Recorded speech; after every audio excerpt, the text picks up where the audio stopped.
Okay, we're live. Good afternoon. We'll call the East Lansing Downtown Development Authority meeting of October 22nd to order. Chad, if you could take the roll call, please. Yes, thank you, Chair. Greg Ballwine. Here. Kristen Clark. Jim Kroom. Present. Peter Dewan. Present. Luke Hackney. Michael Kruger. Here. George Lahanas. Present. Ruben Levinson. Present. Jeff Smith. Here. And Mayor Pro Tem Greg. Here. That completes a roll call. Great. We have the agenda as presented by staff. Are there any changes to the agenda? Adam? No, sir. Okay. Move to approve the agenda as presented and ask for a second. Second. It's been seconded by Jeff. All those in favor say aye. Aye. Aye. Any opposed? The agenda has been adopted. We have the minutes in our packet from our September 24th meeting. Are there any changes to the minutes? Hearing none, I'll move to approve the minutes as presented and ask for a second. Second, George. It's been seconded by George. All those in favor say aye.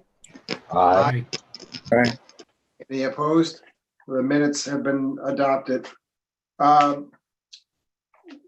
believe this may be the last time that we make this adoption. Earlier in the year, we, because we're holding the meetings virtually, we had a 2-minute time limit. We wanted to be consistent with what the council is doing by extending public comment to 5 minutes. And so we have to make the adoption of a time limit for 5 minutes pursuant to the appropriate codes. So I will make that motion and ask for a second. Second, George. It's been seconded by George. All those in favor say aye. Aye. Aye. Any opposed? So in the future, we can just reference that for all DDA meetings that we will have a 5-minute time limit and we won't have to go through and make the change each and every meeting. That leads us to our financial reports. Adam, are you going to address that? No, Chair, that will be Chad. I'm sorry, Chad. Yes, sir. Thank you, Chair. So for our September financial report, there wasn't a whole lot of unusual activity. We had corrected some charges from the mask ambassadors that originally miscoded that belonged in the outdoor dining. And then the only other real charge for September was some parking validations that had hit from the outdoor dining in August. And then if you remember at our September DDA meeting, the board approved to allocate $864 to pay for half of the tree planting downtown. And so that money came out of the projects to be determined fund and dropped that total to $78,759.30. And at that same meeting in September, the DDA also approved to allocate $5,600 from the business relief program to the signage and the We Have You Covered program. So that now shows up on our treasurer's report. There were some charges from the outdoor dining that hit in September. So that brought our negative balance in that category to $1,888.84. So a journal entry will be done by the time the DDA meets again in November to correct that overage. And at the very bottom here, our speed bump project wrapped up in the Grove Alley. So there was an $833 encumbrance that was moved back into the Artist Alley Maintenance Reserve. And if you have any questions, I'd be happy to answer them. Thanks, Chad. Are there any questions of staff? Hearing none, we'll move on to written communications. Do we have any written communications? Sorry, Mr. Chair, can I just interrupt briefly? This is Yeah. Mike Homier. Yes, Mike. I had a little trouble connecting to the meeting, but I just wanted to make sure, as you might be aware, Governor Whitmer signed Senate Bill 1108 late on Friday afternoon. That changes a little bit the procedure that the board has to undertake when holding virtual meetings. The board can continue holding virtual meetings for any reason through December of this year. But one of the requirements now, and we're drafting procedures that the board will implement. But in the meantime, it's a requirement now that the board members state that they are attending the meeting virtually, and more importantly, where they are located. And so I think that for purposes of this meeting, if you could just announce that each board member is attending virtually and where they're located. And by location, I mean generally township, city, county, and that would be sufficient under the act. Okay, thank you. Peter Dewan and I am attending virtually from East Lansing. Jim Kroom, Vice Chair. I'm attending virtually from Leland, Michigan, Leland Township. George Lahannis, board member, attending from East Lansing, virtually. Mike Kruger, Secretary, attending virtually from Crunchy in East Lansing. Mayor Pro Tem Gregg, attending virtually from East Lansing, Michigan. Ruben Levinson, attending virtually Lansing, Michigan. Greg Ballline, attending virtually from the Student Bookstore in East Lansing, Michigan. Jeff Smith, attending virtually from Dennison Road in East Lansing, Michigan. I believe that's all board members, so thank you for that. And Mike, thank you. If there's anything else that you need to share with us, please jump in at any time. So we will move on to written communications. I don't believe there are any written communications. Is that correct? Peter, correct. Jim Kroom, back Yeah. on the financial report. Sorry about the delay.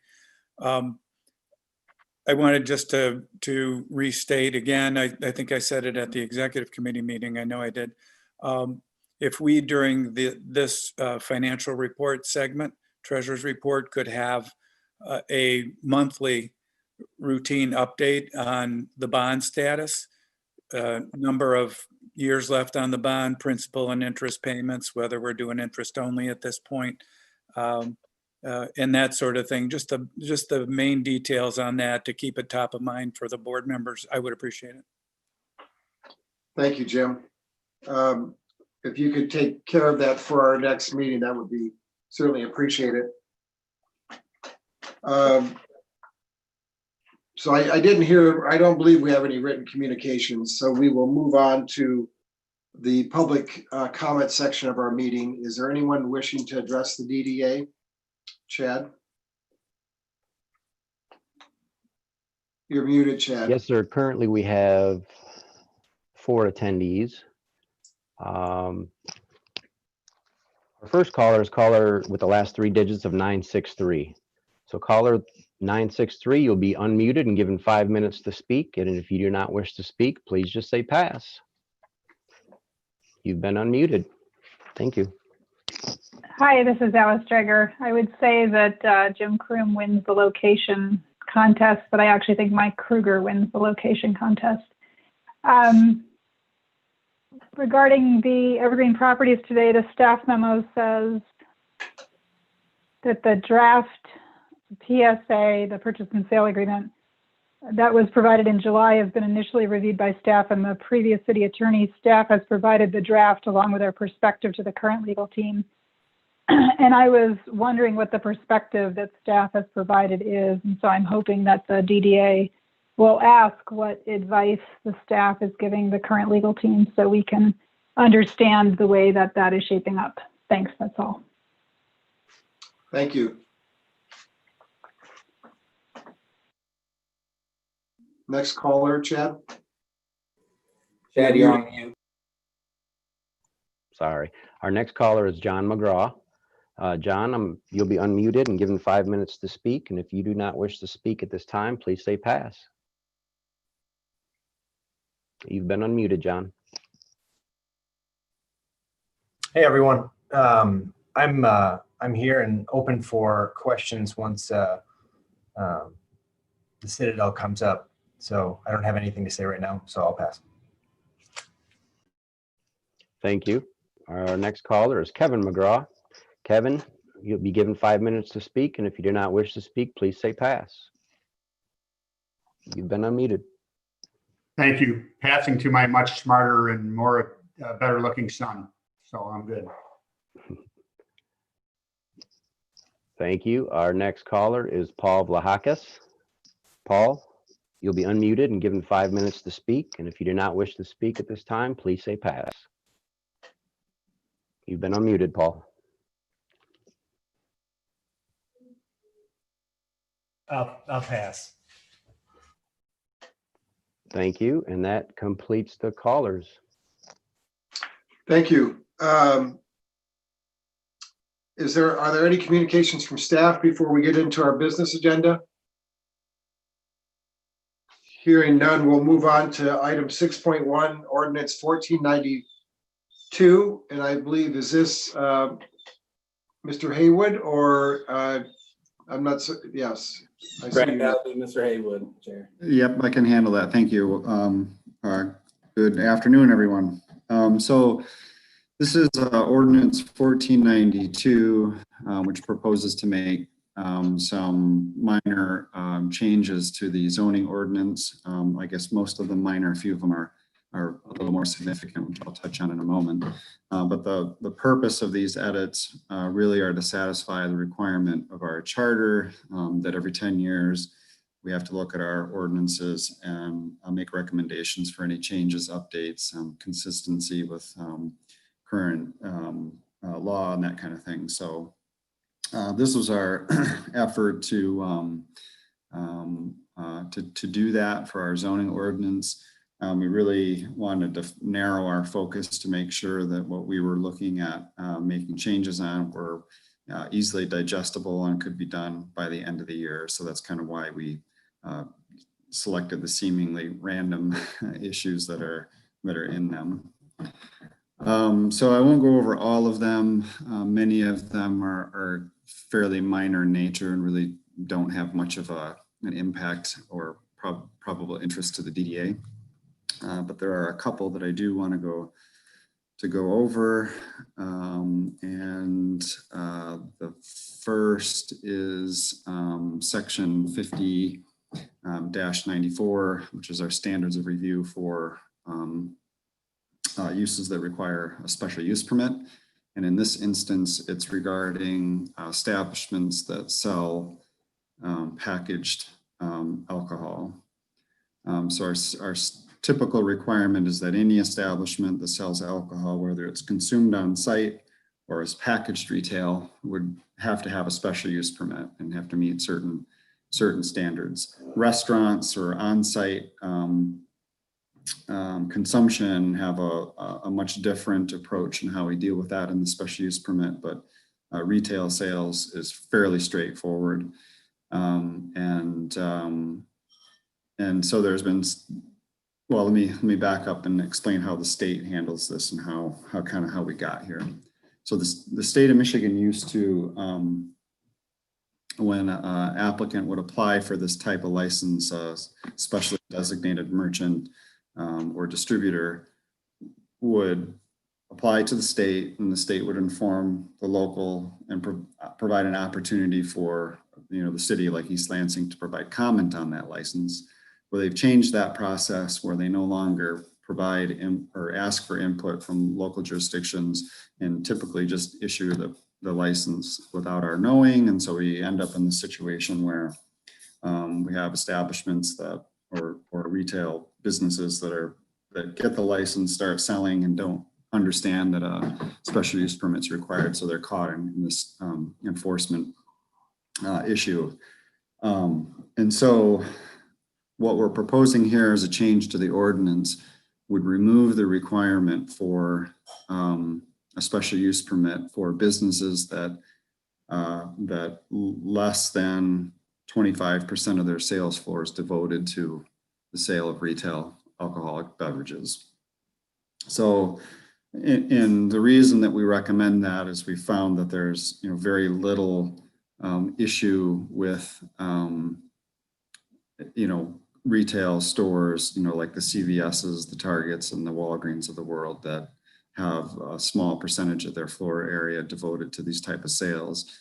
We've found that there's very little problem with that. Behavior in the community aside from that, the actual sale in those establishments are pretty much fly under the radar. So that's one recommendation there. The next one involves the B3 district, our city center commercial zoning district. So that would be the basic core of our community, the downtown or the DDA. And right now there are the height standard for that district is broken into a couple of categories, whether it's strictly commercial or if there's a residential component, and there's an absolute on that. It says that if there's no residential component, it has to be a certain height, and there's no deviation from that. And if it has a residential component, it has to be another height, and there's no deviation from that. Any deviation from that would require a special use permit. And staff has always kind of struggled with that and why it would need to have a special use permit to deviate from that. And I think the obvious intent is that we want to try to continue to build density downtown and that kind of thing. But there are obvious market forces at play that don't reflect that evenly. So anyway, we're making suggestions to kind of relax that standard and clean up the language about the use of the word and or between height and number of stories. And then moving on, in the same zoning district, maximum building and ground coverage, we're proposing to make changes to that. It's fairly minor with the approval of the MSU Federal Credit Union office building, where council allowed the use of interior community space to qualify for a community benefit in the sense that they would be able to utilize 100% building and ground coverage. We were just inserting that as a qualifier since it had already been approved, to kind of make that clear that that's the intent. And so really that's those are the major three issues related to the DDA that we thought there would be the most interest to discuss. So with that, I would take any questions. Are there any questions to Mr. Haywood from board members? I do have a question. There was some fairly vigorous discussion at council when Walgreens liquor license came through, just kind of a general feeling that maybe we have as much liquor as we need to be selling downtown, but not to be judgmental about it, but there's an awful lot of alcohol vending down here. So because the state has kind of cut us out of the process, and I'm not even suggesting that we do this, I'm just kind of wondering if technically we would even be able to, would we be able to deny somebody that had a state license the selling of liquor? Like, how would we even do that? Or are we just kind of, are our hands tied because it's a state license and they don't really consult us? Well, it becomes, from my perspective, it becomes an enforcement issue. So if the state issues a license and we don't know it, but then we find out that the establishment is up and running and we could certainly order them cease and desist and to stop, but the state, we would have to then petition to the state that they're operating without a license. And my understanding is that the state would then want to know how, though, I mean, probably don't care whether it requires a special use permit from the locals. What they care about is it in violation of their rules for the careful security and distribution and sales of that product. And if it doesn't violate their standards, I don't know where that leaves us. So we were trying to somewhat align with the state a little bit in that sense, that those establishments that we know aren't going to be a problem from the perspective of an actual problem like public safety issue at the store, right? I mean, that's what we kind of think about, is there trouble there as a result of this type of license in this particular percentage of sales floor area and that kind of thing? Are we seeing issues with those establishments? And the answer is no. Right. Really. So, I mean, I guess that kind of reinforces my my thought that it seems far enough out of our hands that insisting, I don't know, that anything that we try to do to kind of push it is going to be, the enforcement of it is going to be more toxic than we want to undertake, it sounds like. So right, I think we would just need to explore that further, and I'm afraid I might be treading into our city attorney's area a little bit here, but I would think that we would want to really understand what the state could tolerate and what they couldn't tolerate in terms of, are they in violation of any local ordinance? But I have talked to their enforcement division, and they've basically said that they wouldn't do anything unless it was in direct violation of the rules that they have. Even, and I said, well, one of your rules is that it complies with the local ordinances. And their answer was basically, well, only to the extent that it violates state standard. right. So, I mean, my objection is low level irritation. It's not, great vocal opposition. So it's nothing that I would particularly want to make a stand about. I just feel like this is kind of one of the problems of the let the market decide form of downtown planning, is that the market seems able to absorb an basically infinite amount of alcohol sales, and that is sort of changing. I don't know. It's kind of casting a character on our downtown, but in terms of right. Sorry to interrupt you, but one of the standards of that section is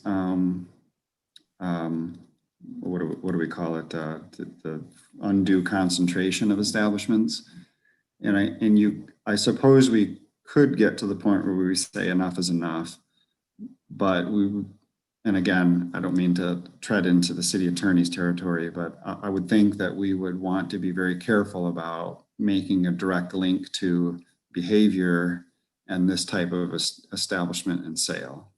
So it's going to be difficult. I mean, if it's something we needed to look into, we would, but we would have to say, so we're seeing this behavior with alcohol use, and how is it associated with the sale, and how do we know that, and how do we monitor that? And because, I don't know if there's a difference between having 12 establishments that sell retail alcohol on a very limited basis versus 6.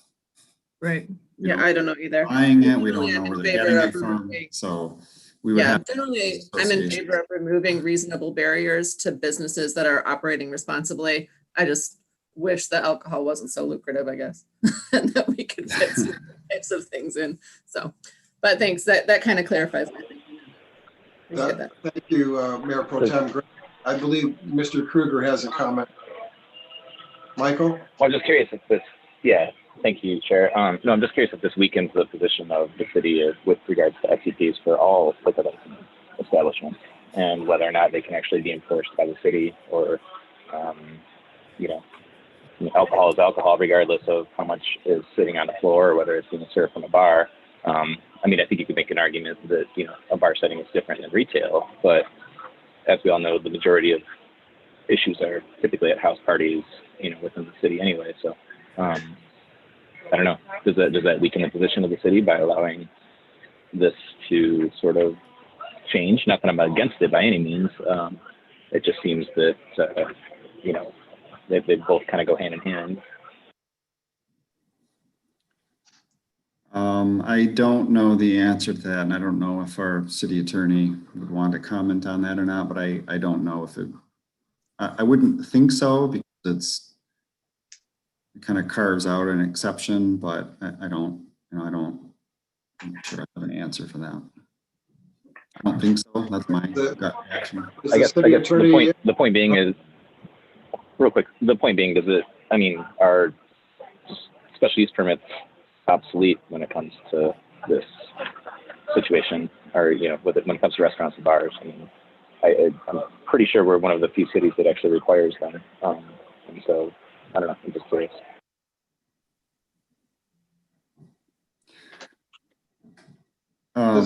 Go ahead, David. Well, I mean, I know that we made some changes to the sales ratio requirement for restaurants, and I don't think that weakened our position. So I'm not sure that carving out an exception for retail sales establishments similarly would weaken the position either. In fact, it might align it with the state, but I'll let Michael answer that if he can. Yeah, I think that I don't think it weakens your position any. It could be because you have to separate certainly the zoning aspect of it from say any other police power type ordinances that may regulate different activity or conduct. So in that view, because I think if I'm correct, the question was about maybe other ordinances or provisions that may apply as opposed to just the zoning process itself. I guess I was referencing the fact that the state doesn't seem to want to enforce it if it's not against what their requirements are. And I'm paraphrasing, of course, David's comment that he was getting from somebody else. But, you know, so what's that to say?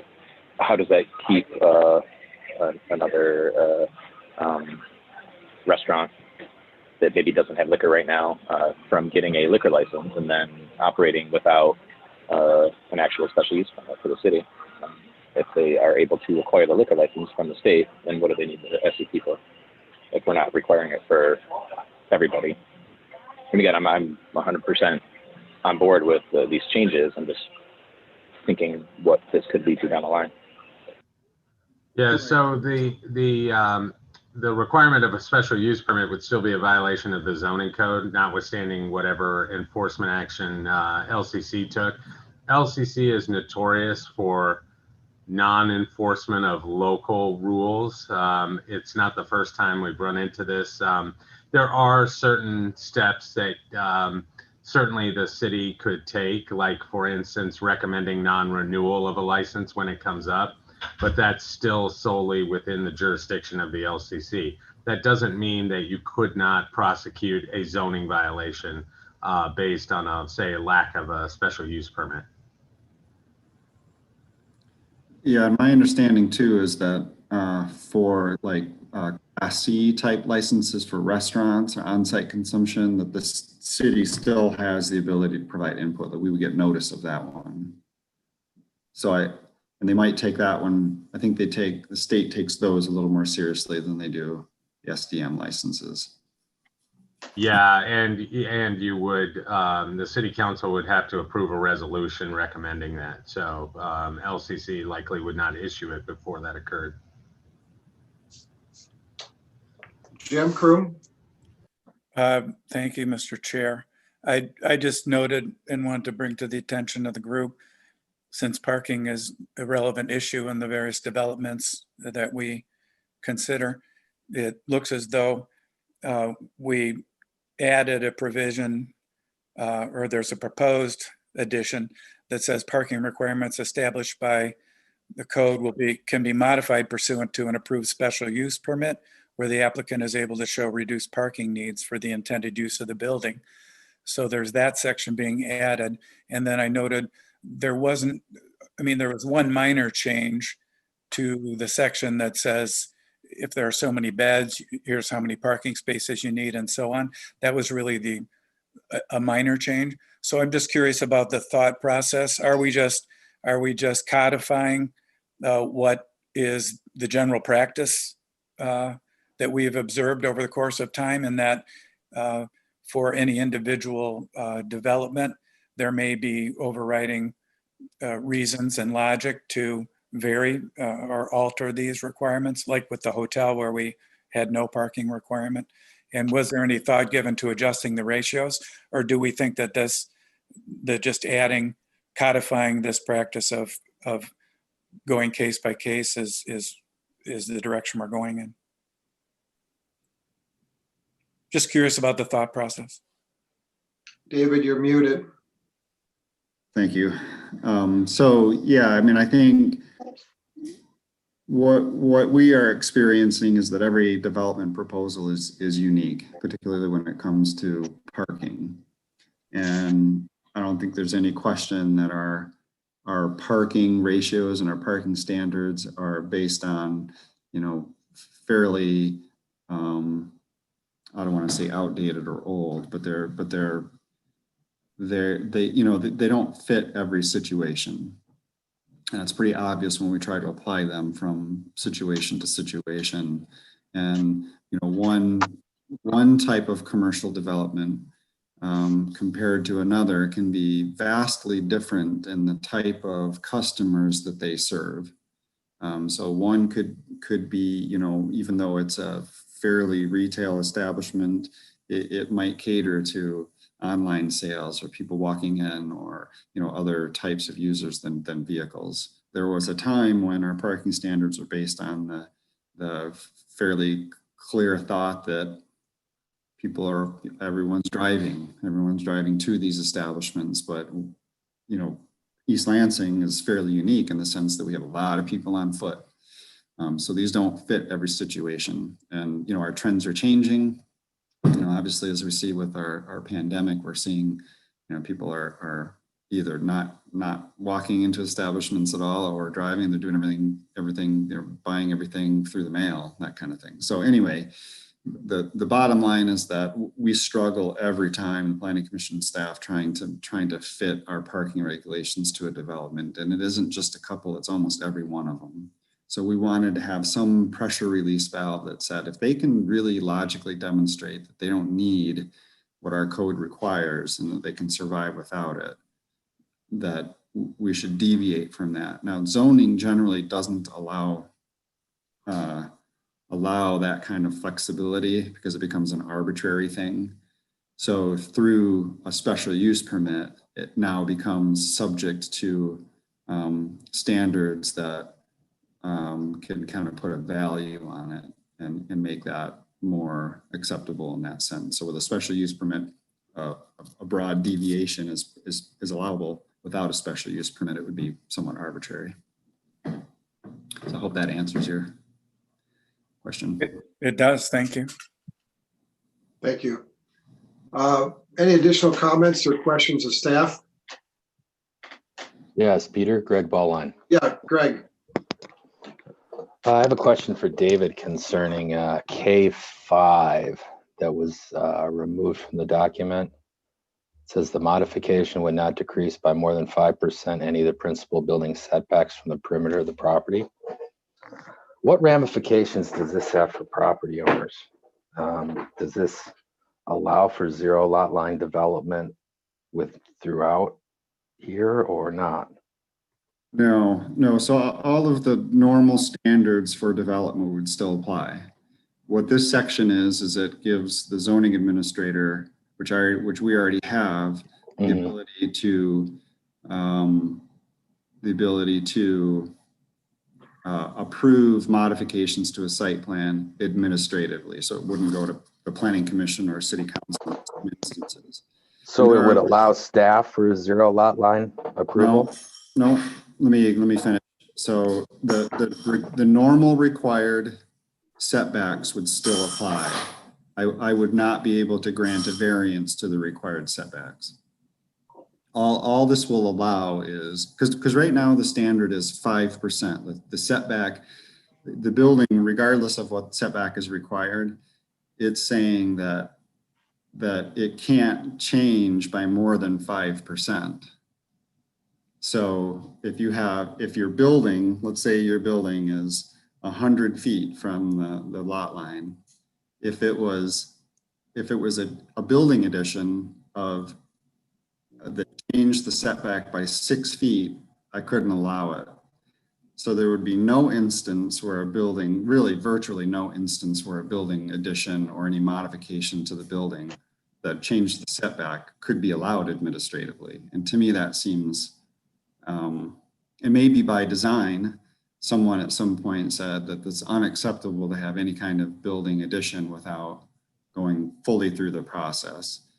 And I feel that given the other parameters that section already has in place, like it can't change the occupancy by a certain amount, it can't change the parking by a certain amount, it can't change the aesthetics by a certain amount, and so on and so on. But those already protect those objectionable issues. They already cover that.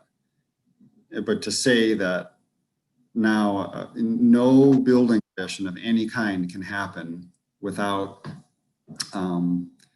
that disrupts the setback to that extent, I think to me seems overly burdensome and would put very minor changes to facilities through a very arduous and expensive project for our business owners and residents of the community. So this, I think, would give a little bit more flexibility in interpreting how site plans can be amended. Thank you, David. Welcome. Thank you. Any additional questions of staff? What is the pleasure of the board with regard to the changes to the ordinance? Is there a motion?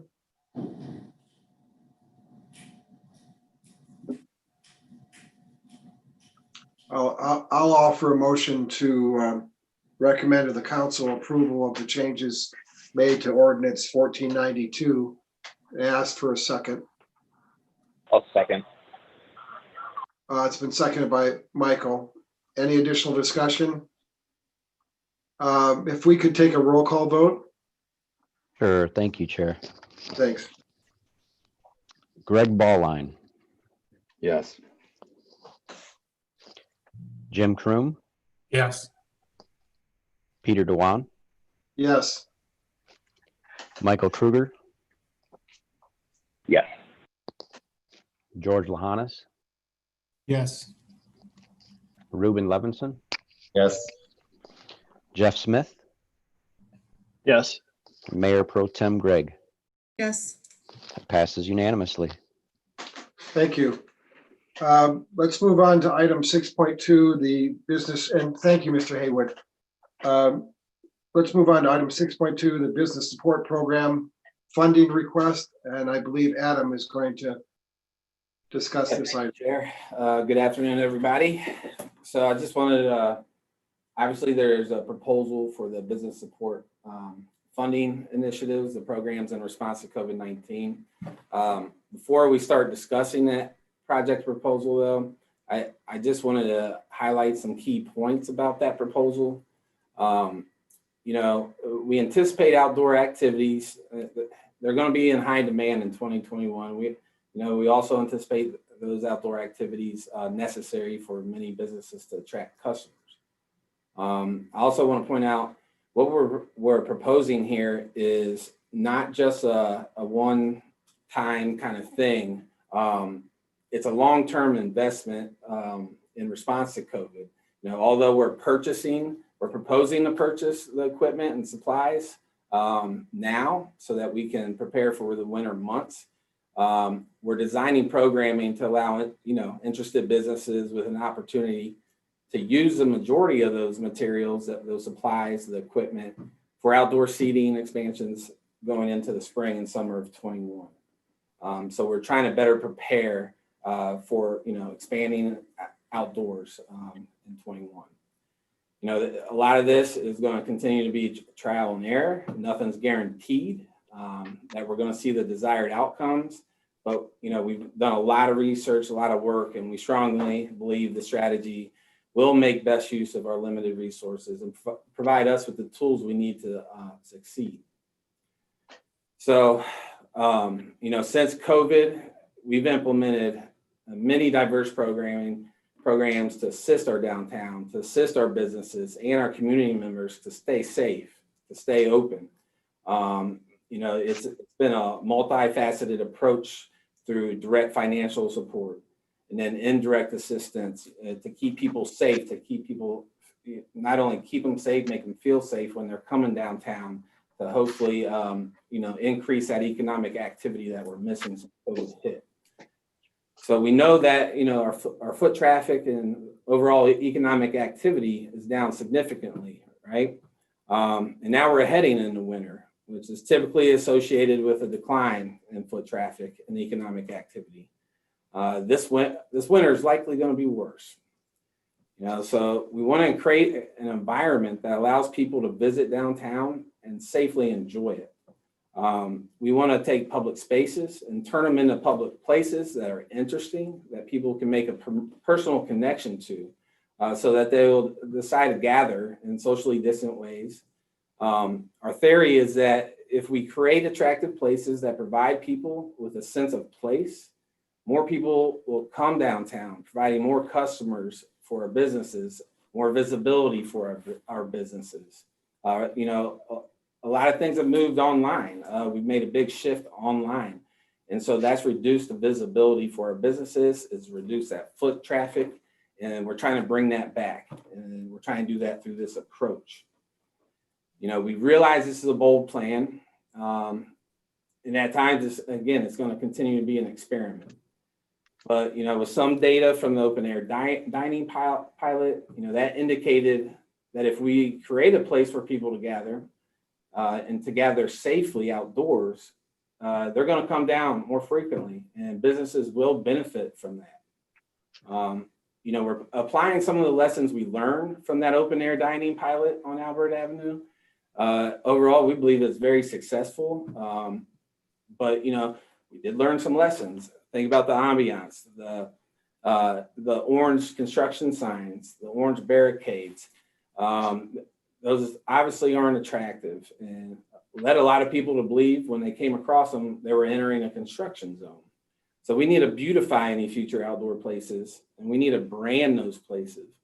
We need to increase the marketing and the promotion of this type of programming. And we need just to simply make people aware that exists and, what we're doing and why we're doing it. We also learned, there was increased economic activity from the open air dining. But it appears most of it occurred in the immediate area of the open air dining area on Albert. So we're trying to spread this type of programming out to other portions of the downtown and hopefully increase the number of businesses that can benefit from it. There are certainly alternatives to this approach that we're proposing. We could allocate monies to another round of business support grants. And, with the current request for this project, I believe the monies could be used to award, approximately 57 grant, $2,500 grants. So that's one alternative. Or we could consider partially implementing only portions of this plan.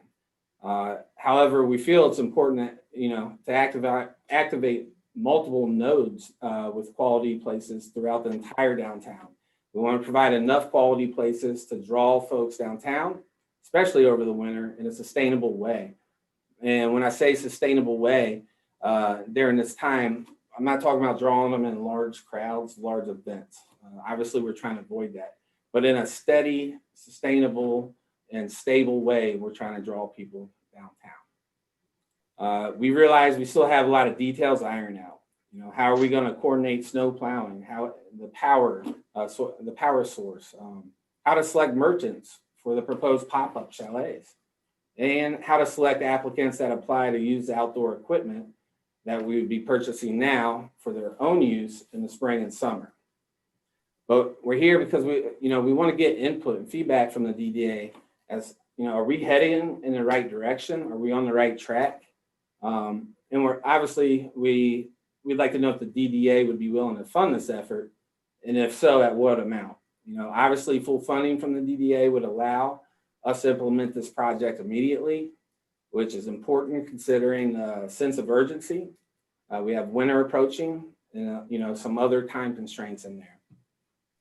So, or if the DDA is willing to make a significant funding commitment now, whether it's full or partial, if it's partial, we'll leave no stone unturned. We're going to continue to look for other funding sources so that we can implement this program.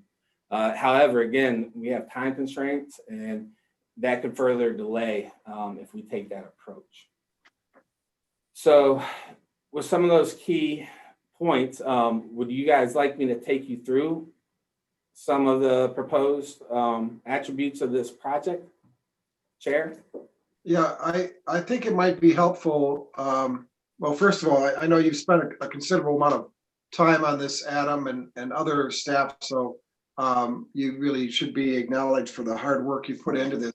And we are looking at ways in which we can help support and sustain our downtown businesses. I think that the sad reality is we clearly don't have enough resources in our budget to attend to all the financial pressure that all of our downtown businesses are experiencing. But nonetheless, we need to move forward and try and create as you suggest, an inviting environment to attract customers and businesses to be able to sustain themselves.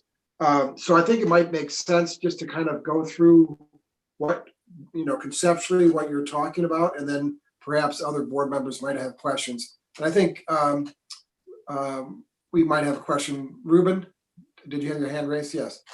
Yeah, first glance, I thought this was a really well done report, and I was just curious a little bit more background. Was there some sort of consultants that came in on this? Was there any best practices studies with other cities of our comparison? Just curious because it's pretty thorough. I'm sorry, did I cut you off, Ruben? No, go ahead. Yeah, so no, this was done in-house. Our team, we've worked really hard to put this together in a very short amount of time. It came up to last minute actually to be able to get this on the agenda for today. So no consultants. And what was the second part of your question? I thought it was really well done. There's a lot of information. You've got the visuals in here, and I was curious if there was any best practice or studies or comparison cities that you came up with some of these ideas. Yeah, we've been doing so much research. We're not trying to reinvent the wheel. We're trying to learn from others. What's working in other cities, what's not working, and a lot of it comes back to this multifaceted approach. As Peter was saying, as the chair was saying, there's the need, the demand for assistance far outweighs the resources that are available. And so, although I strongly believe we need to prioritize any financial assistance that becomes available, for business owners, we've got to be creative and innovative and find out ways, how can we increase revenues during this time? Well, yeah, it's just a comment as an East Lansing resident and a downtown business owner. We often, I'm sure everybody on here can relate, we often will travel over to Ann Arbor or Grand Rapids and on a typical day or weekend and feel a little frustration, like, man, well, how are they doing this? They've got so much activity down here. What are they doing? And you look around and it is stuff like this that seems to be the thing that brings people out. So my comment mainly is this looks really well done for a start on this. Yeah, thank you for that. And, again, we have looked at other cities. For example, Grand Rapids, they've done a really, really good job at expanding outdoors. The difference with them is they have established a few social zones, but what's really interesting is they began collecting foot traffic data in 2019. And so now they have a baseline to compare foot traffic data now during COVID from 2019 numbers. And in these areas where, they're allowing people to move outdoors, the foot traffic's actually greater now than it was in 2019.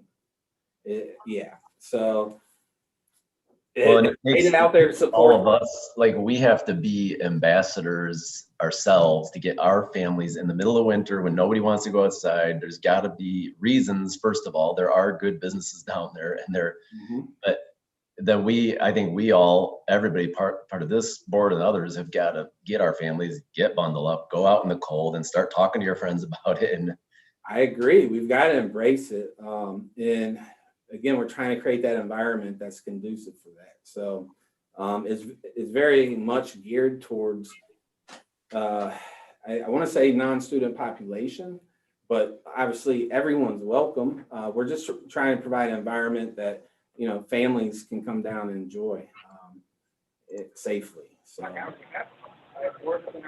I have a question, Adam. Yeah, thank you, Peter. Is there been any research done, or have you spoken with Ingham County Health Department or anybody with regards to the bottom floor of the garage being an enclosed area and yeah, absolutely. Up to certain, well, Ingham County health orders now, not executive orders, but that sort of thing. And then also, secondly, with that spot, is that heated? Yeah, so great question. I noticed there was no heaters.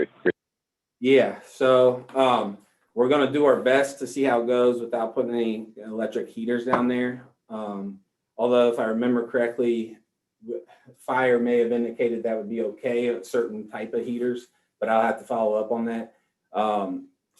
But it's kind of an enclosed area, but it's got this open air feel. It's 43,000 square feet, just that level that we're proposing to occupy.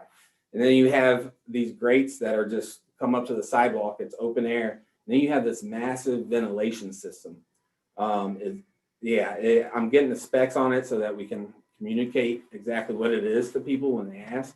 But the airflow in there is it's phenomenal. It's really good. We had fire come down. We had other departments. I reached out to Ingham County Health Department and just went over the concept and just to see if we were way off base or not.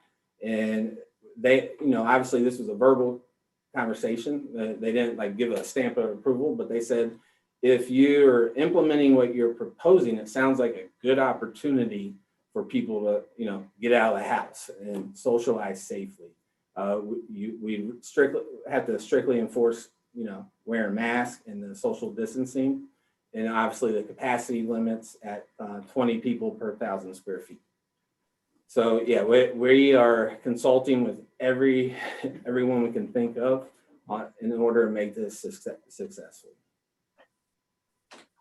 well, you asked if our feedback, if we thought you were on the right track, and I would certainly say I think you're on the right track. And repurposing unused or low used space because of COVID is innovating like that is a must right now. Like we can't not do this kind of stuff. Yeah, I agree, Ruben. And obviously there's going to be unknowns. We haven't tried to repurpose a parking garage for a winter market, and host pop-up events and host city programming. So, there's going to be some trial and error, but we're very hopeful that because people have been cooped up, because people are aware, hey, we need to assist our community, we're hoping that they're going to, participate in this effort and come down. Yeah, I'm sure some of you have been, I know we don't have the type of money and everything downtown Detroit, but I'm sure some of you have seen what they're doing in the winter with the Cadillac Lodge and all the pop-up shops. And if we could mimic anything like that, I hope it would be a hit. Yeah, that was those pop-up shops were the vision to begin with, like the glass containers and all that. But we're really trying to keep it open air, keep it outside. And little bonfire stations and marshmallow roasting for the kids and that kind of stuff. Yeah, we'll get to that. You guys want me to walk through this now? Yeah, I think, Adam, it would be helpful to, generate ideas and frame the conversation if you can really just drill down a little bit for what you've proposed, and then we can go from there. Okay, are you guys seeing the screen? Yes. All right. So it starts off just giving a little background, trying to define the problem we're trying to solve for. But so this is where we really get into the proposal. So we're looking at 7 locations, right? Here's a map. We're looking at the 500 block pedestrian alleyway, not the entire alleyway. The Division Street garage. And then outside the Marriott on the elevated spaces, we're looking to activate that space as well. Obviously the underground parking garage, the Mac garage, and Street Plaza, Bill Sharp Park, and then Valley Court. You know, you can see it's spread out, and that was intentional because of those lessons we learned from the outdoor dining. We need to hit more spots. We need to spread out, you know, among the nodes in downtown. So those are locations. And Division Street Garage, we're all familiar with it. This is a really cool space that we could, you know, redesign into a place that people are drawn to, with seating, with those chalets, with outdoor heaters. Everything we're proposing to, you know, to be designed for distancing, for the safety measures that need to be in place during this time. Here's just an example of one of the pop-up chalets that we've located. You know, we've gone back and forth on different types, and this seems to be the most reasonably cost chalet that we can find that's going to serve the purpose that we want it to. And a little note on that. So, you know, if we get support for this project, we're not going to immediately go out and buy a dozen chalets. We're going to, you know, shoot an application out, request for proposals for our businesses to occupy them. And again, we still need to work out some of those parameters in that process. But we're going to wait and see, you know, what kind of demand is there before we go out and start making those purchases. I should note, so we're trying to overcome some distance barriers as far as putting the chalets in what we originally proposed, like in between the columns. We may have to go out onto the street into the parking spaces for a little parklet. Here's an elevated space at the Marriott Hotel. Again, another great space. However, if you look at the metal picnic table that we placed out there, it's actually being used. It's being used a lot. But imagine the use if we have multiple tables up there that with amenities, the string lights that we're proposing, the heaters, the plants, and the wood picnic tables that obviously will be a lot better for the winter months. And so just outside that elevated space, we're looking to put the seating attributes, the lighting, trying to get creative with art. And then, you know, we've been talking with fire about having a fire pit out there. And right now we're just working on a location that works for everybody. And then the planter boxes, these barricades, I think everyone knows where those are located. The plan would be to take the ones from this garage, obviously remove the soils and plants, and fill them with concrete, and then paint them to brand them so that people know exactly, when they see one of those barricades on the street, they know what's there. And it gets rid of those orange barricades. The Mac parking garage. Here's a rough sketch of the traffic flow. The emphasis on managing the flow of people and ensuring social distancing and capacity limitations aren't reached. It can't be emphasized enough. And so we're working hard to come up with, you know, a very concrete strategic plan to manage the traffic flow of the people coming through there. So the plan would be, what you're seeing, this would be the middle of the parking garage where Storytime concerts are, elevator access, seating. That's where all the seating will be. And then along the perimeter is where the vendors would be. Here's a conceptual rendering of the proposed, what we put in there was Mac Market. Not really sure what we're going to call it if it comes to fruition, but this is actually the Mac garage that this rendering's in. You can see the public library, the mobile library truck in the back. The original plan was to have the mobile library come down, but because of height restrictions, we're not going to be able to do that. But the plan would be to have it in one of the 7 locations that we're proposing. We're currently evaluating the level of interest from the farmers market vendors to come into the Mac garage over the winter, and then other vendors and other city programming.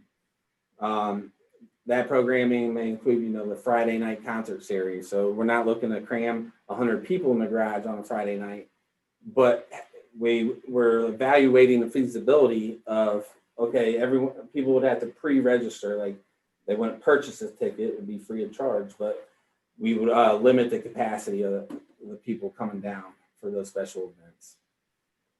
Ann Street Plaza, already beautiful place. We're just proposing to put, one of those retail sheds in there and then enhance some of those placemaking attributes.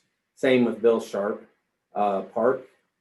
And then Valley Court. So with Valley Court, the reason why you're not seeing costs allocated there, there's a couple of reasons. The vision would be is how do we apply what we're doing now to Valley Court and activate it in the spring and summer. In addition, there's a lot of moving parts, a lot of stakeholders involved with Valley Court, and so we'd have to get together and really figure out the best use. But also we want to get broader input on what people would like to see there, and so we'd hope to do that over the winter months. And then it brings us back to the 500 block pedestrian alleyway, another beautiful space or place. We're just going to enhance some of the seating there and other placemaking attributes. The downtown light installations. So the skywalk over Albert Avenue at the Marriott Hotel, we're looking to install these types of lights within that skywalk, for a good visual. Nothing that's going to blind someone, when they're driving by, nothing that like Las Vegas type. But the lighting installations would go in each of these proposed locations, string lights, lights around the columns. And then we're evaluating some other lighting, and that's going to be contingent on budget constraints. This is just a breakdown of each location, the overall budget. One lesson we learned with the open air dining on Albert was staffing and maintaining these places. And it's very hard to continue planning ahead when we're not quite sure, are we going to have available resources to be able to staff the place and maintain the place. And so we'd be looking at, allocate funding towards staffing. And then this just leads us into the spring and summer programming. I showed you the metal picnic table on the elevated space outside the Marriott. This is what I mean by the placemaking attributes. Imagine if there's vegetation, an umbrella, some lighting. It just provides a greater place to spend time in. And again, so we would use a lot of the purchases we're making now. Think of it as an investment, and we'd be more prepared in the spring and summer to be able to assist our downtown businesses with moving outdoors. But the benefit is we could use it now, the supplies and equipment to kind of, test different things over the winter months and hopefully provide some benefits to downtown. And then I just gave you guys an overview of all the programming that we've done since COVID has hit. You can see there's a lot of programs that have been created and implemented. And again, it's that direct financial assistance versus the indirect assistance.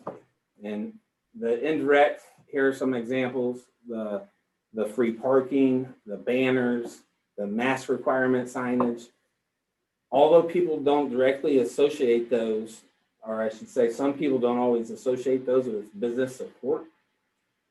That is what is supporting our downtown. Is in order to stay open, we have to stay safe. And if we're not staying safe, people aren't going to come downtown. And so a lot of this programming is supporting businesses in that way. Yeah, and I just took you guys through some of the past programming that we've learned lessons from. If you can see the curbside sign, let me zoom in here. There it is, curbside pickup. Again, we're working with limited resources and we're trying different things, but that was our first attempt at a curbside pickup only zone. So we've taken the lessons we've learned from that attempt and applied them to future programming. So now we've branded the curbside pickup program. You'll see the pink signs and know, oh, that's a curbside pickup only zone. We're trying to brand it not only for the businesses, but for the customers and visitors as well. And then we also purchased, some chalk paint and sprayed the parking lines pink as well. And I believe you guys, most of you are familiar with all the other programming that we've included here. And so I'm happy to take any questions you may have regarding it, or we can dive into the discussion regarding this proposal. I'll leave it up to you, Chair. Yeah, thank you, Adam. I have, I've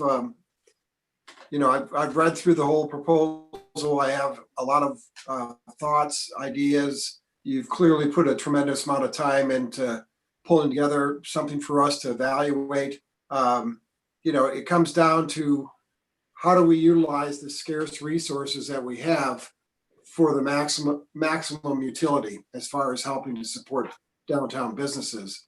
And I know there's logistical problems to this, and I mentioned this previously to staff, but when I first read the proposal, it reminded me of what I think is the most ideal downtown market that I've ever come across, which is in Chicago. And it's the German themed Christmas mart for anyone that's been there. And it's a wonderful experience. I think it's the most authentic, and I see a couple of thumbs going up that people have been there.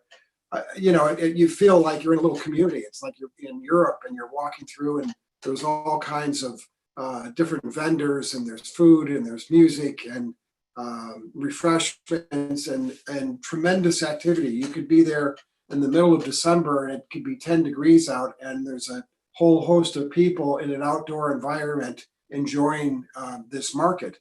So that's what I originally thought of when I read through the proposal. One idea that I like, and I know it's riddled with challenges, but our alley that is behind all River stores, and I recognize there's delivery issues, but to me that seems to be an ideal location, from Abbott all the way over to Bailey Street along the alley. Could be a pedestrian walkway, perhaps with a canopy over the sections from block to block, with different activities occurring in that space. And the one reason I'm more inclined to support something along those lines is because we have the underground parking underneath the Marriott that's underutilized, and you'd have to be really in tune to know that there's something going on in the downtown to think, oh, I have to go downstairs and there's some type of programmed activities. And unless we market it really well, I don't know if it's necessarily a visual of people congregating and activity and excitement. And if during the cold winter months, I'd rather, instead of investing money in chalets, I'd rather invest them in heaters that could go throughout that pedestrian walkway or alley. And if people get cold, then they could pop in the stores that are along Grand River to warm up, and hopefully they'll buy something when they're in those stores. So those were some of the original ideas and thoughts that I had. I remember years ago, prior to Center City, we had the Winter Carnival. I don't know if that was what it was called, but it was always in tandem with the art and craft show that occurred on Michigan State University's campus.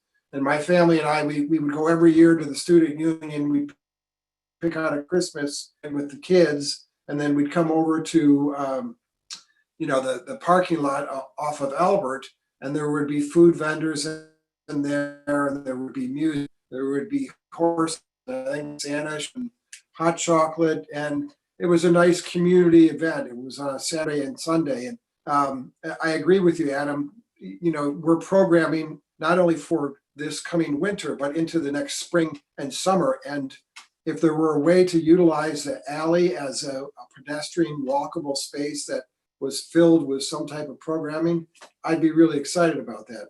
Right now, I don't know if it's scattered throughout the downtown, if there would be a disconnect, if people would know there's something going on in the parking lot underneath the Marriott. Oh, and by the way, there's something happening at Bill Sharp Park, and there's also something happening, at the Grove Street ramp, or the parking lot off of Albert. So those are just some initial thoughts. I don't know if any other board members have comments or ideas.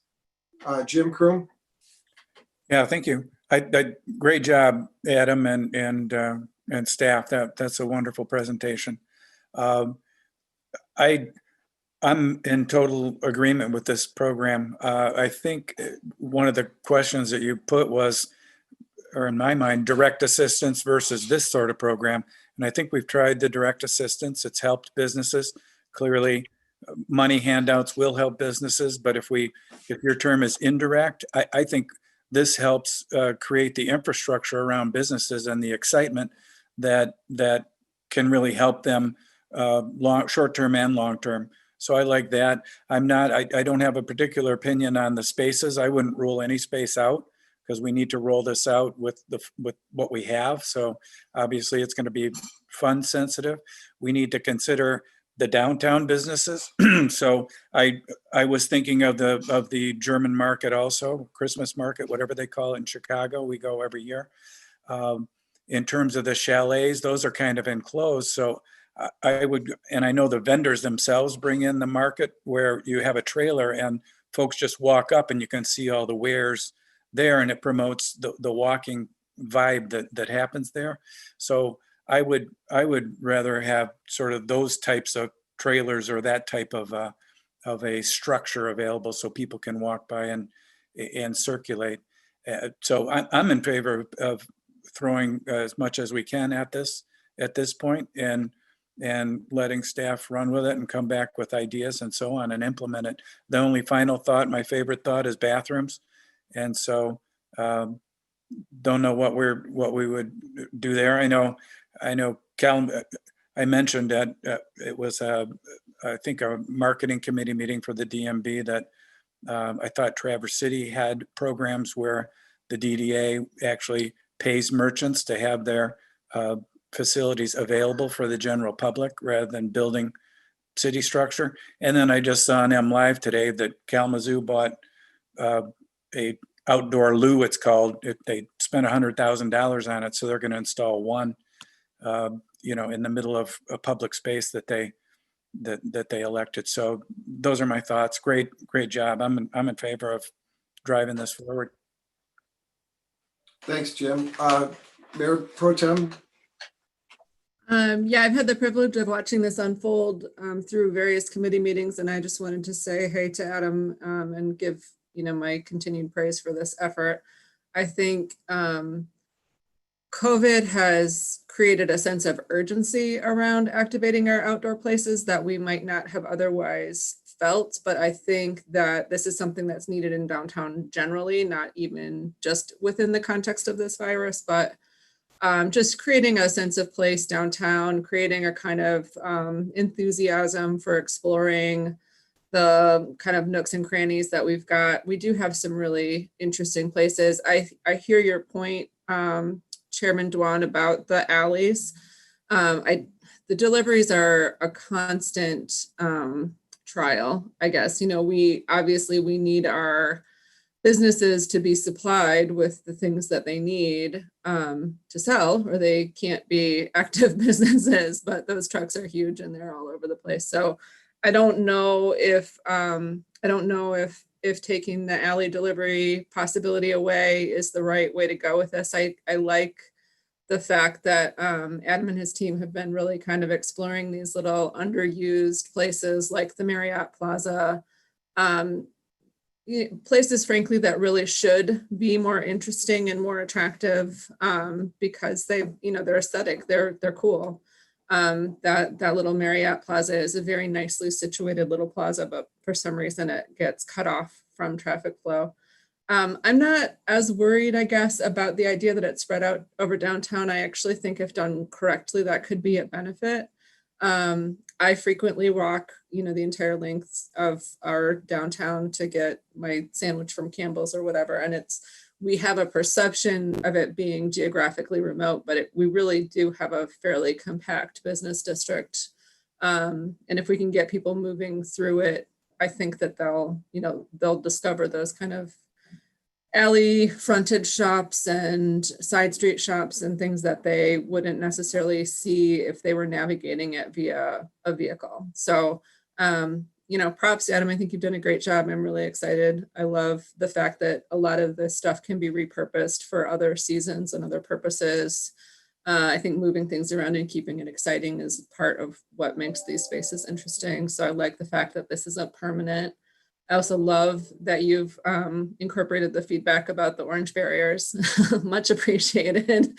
I think that really took away from the ambiance of that outdoor dining area, which, was enjoyed by the people who knew that it was there, but then kind of that construction zone feel definitely turned some people off, and it made it hard for people navigating the downtown to just understand what they were encountering. So I think that's great. I love public art in all capacities. So I'm fully in favor of this, and I hope that we can go forward in full or in part. So thank you. Any additional comments? Can I jump in? Yeah, go ahead, George. So yeah, I think it's a great effort by staff, appreciate their work, and also the foresight to think about ways to get people to downtown and support our businesses. I think that in this day and age, we have to sort of leave no stone unturned in trying to help our downtown businesses.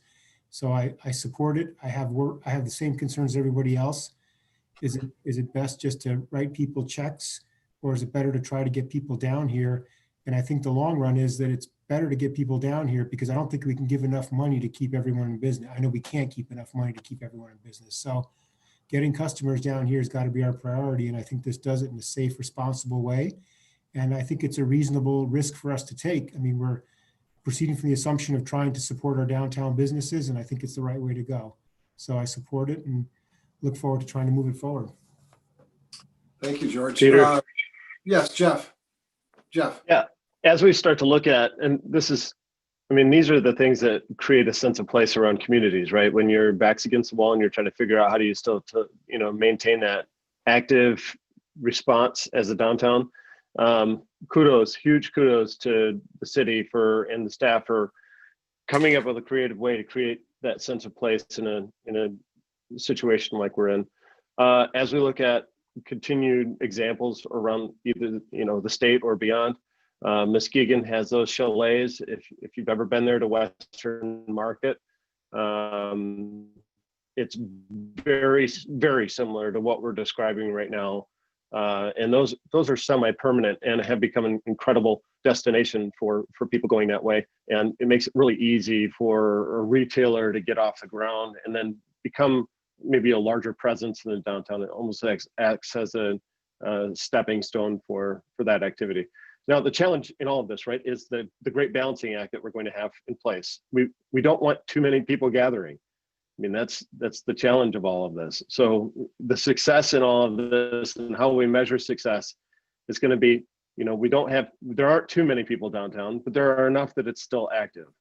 So, that is one of the biggest challenges I think it's going to be faced as we start to review the efficacy and whether or not this is actually meeting the goals we've set out in front of us is, you know, how good or bad we're doing based off of numbers that are, you know, it's very difficult to measure where this is going to fall.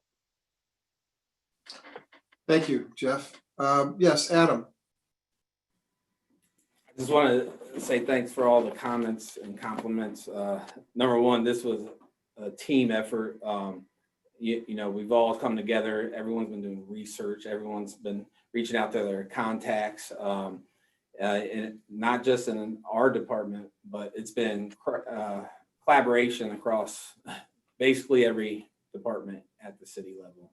And, you know, even with Ingham County Health.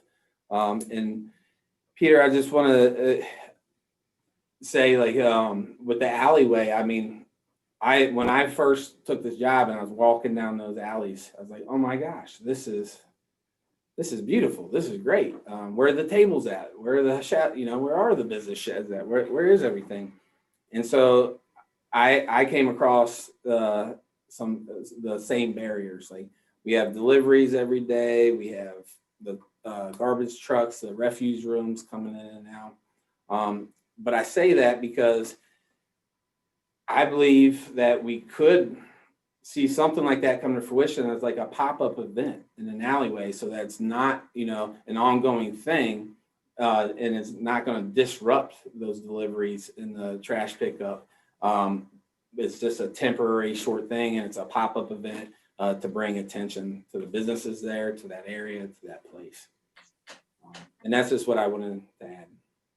That's great. So let's maybe drill down. There seems to be a consensus of how we wish to support this. And clearly there's going to be a substantial amount of planning that is required. And here it is, October 22nd. It would be nice to think that we could have something conceivably active by Thanksgiving. And that's not a lot of time. That's roughly a month from now. And maybe this, as Adam suggests, it's something we're going to have to approach incrementally, that perhaps we start in a certain area to have something active and vibrant and conducive to bringing people downtown around Thanksgiving through the holidays. And then we can evaluate as we go along and build on it for additional programming into the spring. And, you know, so, but I think today it'd be nice to tell staff we'd like to allocate X amount of dollars. And here are the areas in which we'd like to have it targeted. And if anyone else has any other thoughts about that. Michael, I see your hand raised. Yeah, thanks, Chair. I just had a question to Adam. Have you looked into delivery times for all of this type of stuff, all the chairs, all the picnic tables, all the whatever? I know stuff is extremely slow right now when it comes to that sort of those sort of items, and even getting things built is even taking longer. So just curious if you looked into. Yeah, that's a great question. Looked into several of the items so far. Which one? Oh, hand washing stations. It's like impossible to find a hand washing station right now. And so we're looking at alternatives. Can we have someone build one? How can we come up with a hand washing station in the meantime until, I can't remember, that they said 3 or 4 months out or something. I imagine we could locate some somewhere, but yeah, that's a great question. Others, I know Chad was looking into some of the picnic tables and chairs, and I believe he was able to come across some vendors where we could purchase that, but we would have to, and it would be pretty quickly, but we'd have to put everything together ourselves, which, I mean, I'll take my Saturday and put everything together. I'm not saying it's going to keep everyone up, but we'll see. But yeah, that's a great question. And that's the kind of challenges we're up against, is timing, like this time constraint and getting things delivered. And so it's not going to be this all in one punch. It's going to be that incremental, okay, now we're ready to move on to the next phase and the next phase. Yeah. And what do you think? You know, we don't, have the $154,000 to appropriate today, but if we were to appropriate, let's say, a third of that, how can we best utilize those resources to have programming available to begin in the holidays, and then, you know, lead us through, like, say, November through the end of January? Well, we do. So we have just over 115,000 in our business relief program remaining, and almost 79,000 in the projects to be determined. And so there are enough funds available. I believe the best approach is, if we're considering partial funding, would be to, you know, take that funding and then go solicit, you know, try to raise more funding to get enough funding to implement the project as a whole. I strongly believe if we are just looking at activating, you know, the Division Street garage, let's say, that's not going to have the desired outcome that we're looking for. That's not going to have the impact that we're looking for.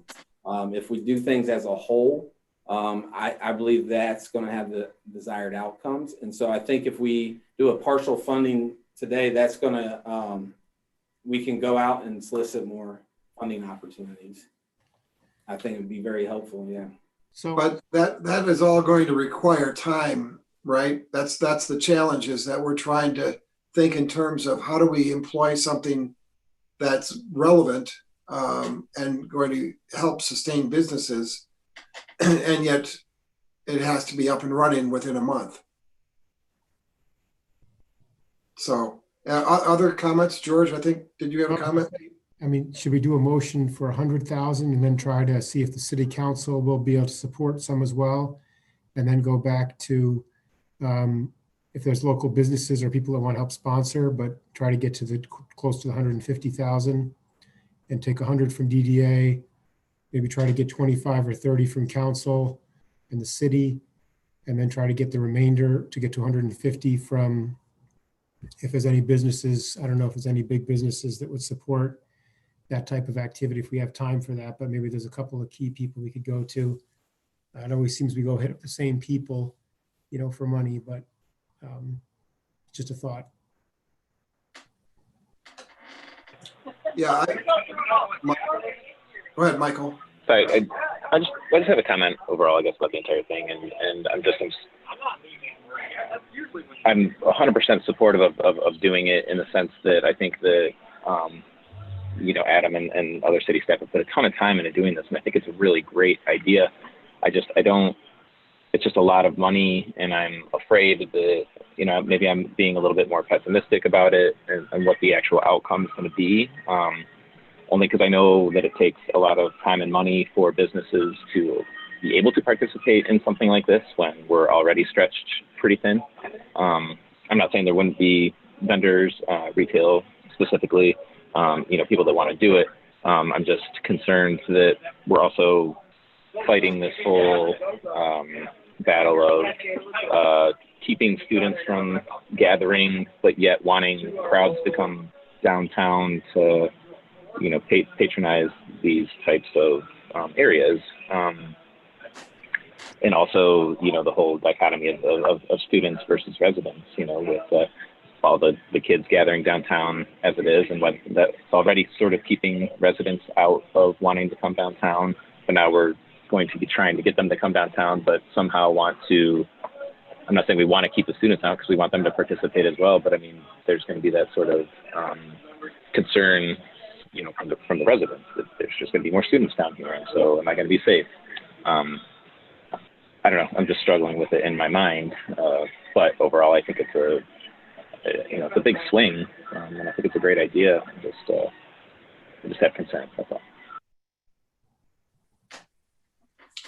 Any other thoughts? George, I like the idea. I don't know, $100,000 seems a lot to commit to a program that we're still trying to determine what the program is and who's going to participate. So I'm open to any suggestions or motions that any individual board member wishes to make. Adam, you had your hand raised. I just want to clarify the pop-up sheds, the retail sheds, and getting vendors in there. Like the intention is to make those available to the brick and mortar, right? But it's just one piece of the puzzle.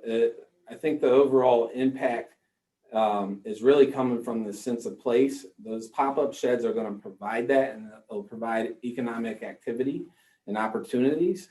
But the sense of place is really what we're trying to hone in on here. And Mike, I hear you about balancing. You know, we're trying not to have crowds, yet we're trying to draw. It's the challenge that every one of us is encountering every day. And so we try to design this in a way that it's going to draw people, but there's not enough space, you know, underneath the Division Street garage for 100 people to gather. We're just putting individual chairs that are socially distant. Just trying to provide amenities when you're downtown. Think right now how dense and where everyone is congregating downtown. It's all in the Ann Street Plaza area, right? And so we're just trying to spread people out. We're going to do our best to, you know, manage the social distancing, wear a mask. I just want to add that comment. Thanks, Adam. I think Jeff Smith had a comment.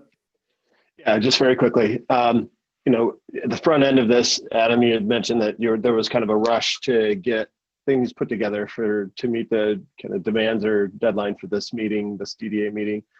I think everybody on this call agrees that this is a good direction. And I don't want to speak for everybody. The majority of people that have spoken in favor of it, I mean, clearly there's a interest in making this go forward.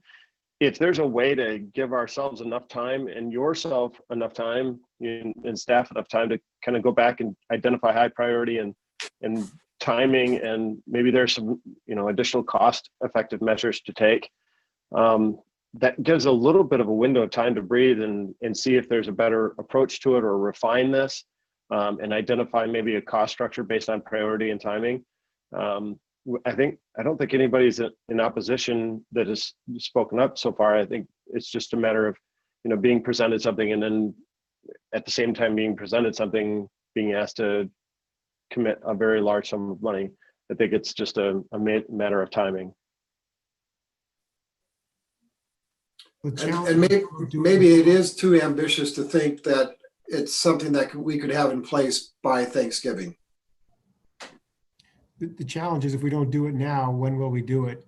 I mean, if we wait till the next meeting, we're past the window and we won't be successful.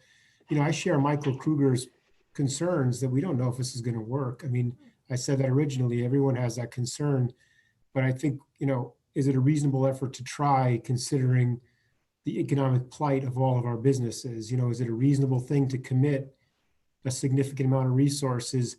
I mean, because we could just cut checks again for $75,000 or $100,000, but is that going to keep these businesses going? Is that going to get people downtown through the holiday season, through December? I don't know. I don't think any of us have a crystal ball. It's a tough call. You know, I could go either way on this, but I think I'm more inclined to try to bring people downtown, to get people spending and visiting downtown. You know, when the students go away come Christmas time, for 3 weeks, it's completely dead downtown. I mean, it is quiet.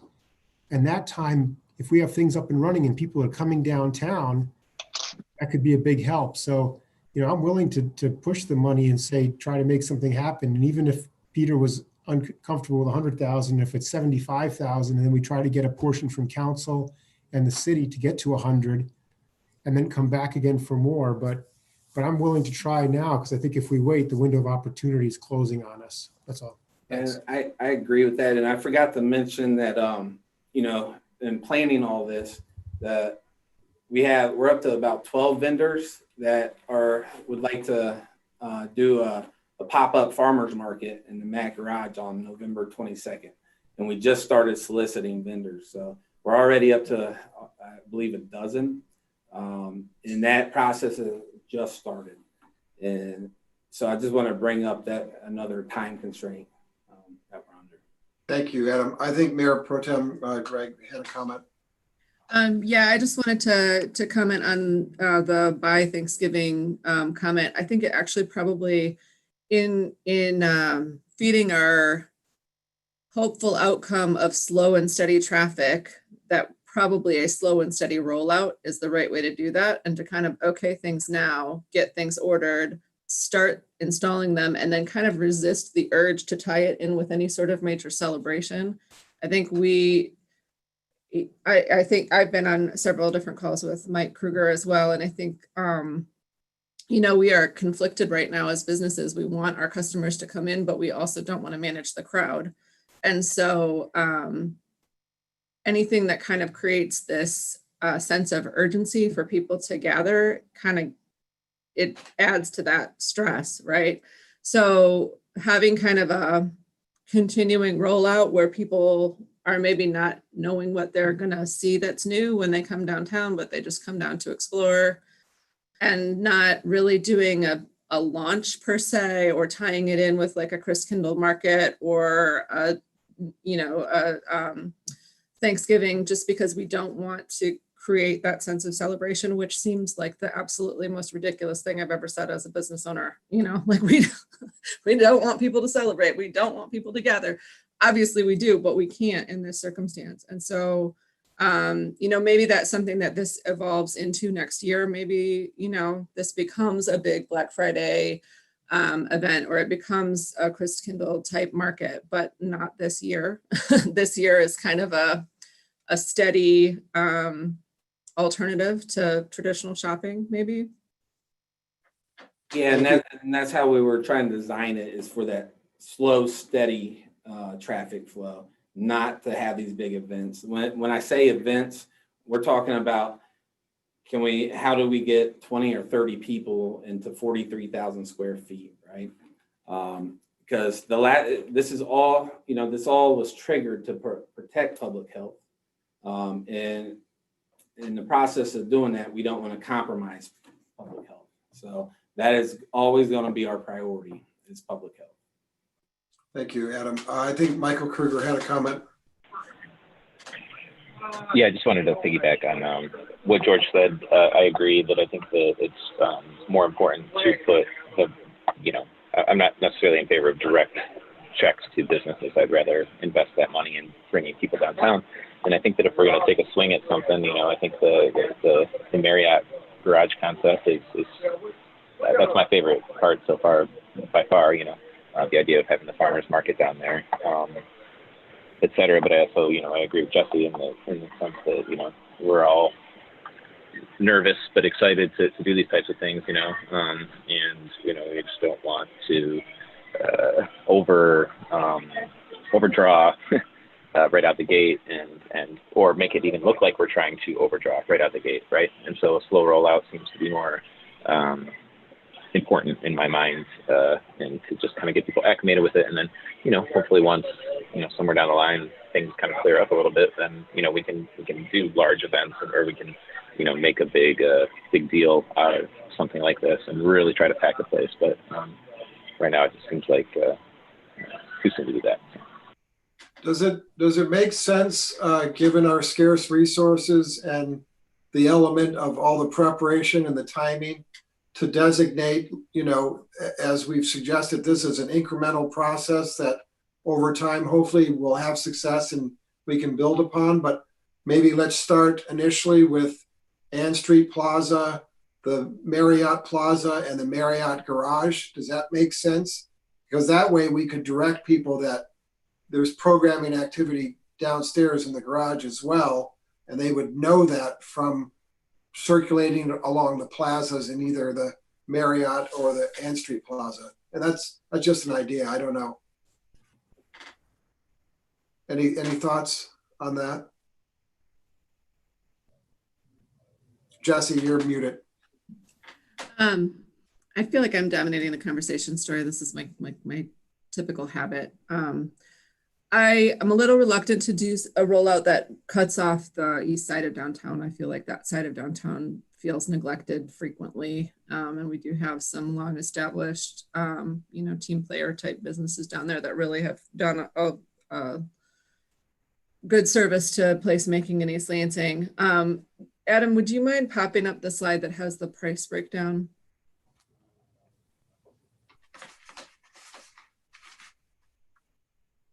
It's page 9, Adam.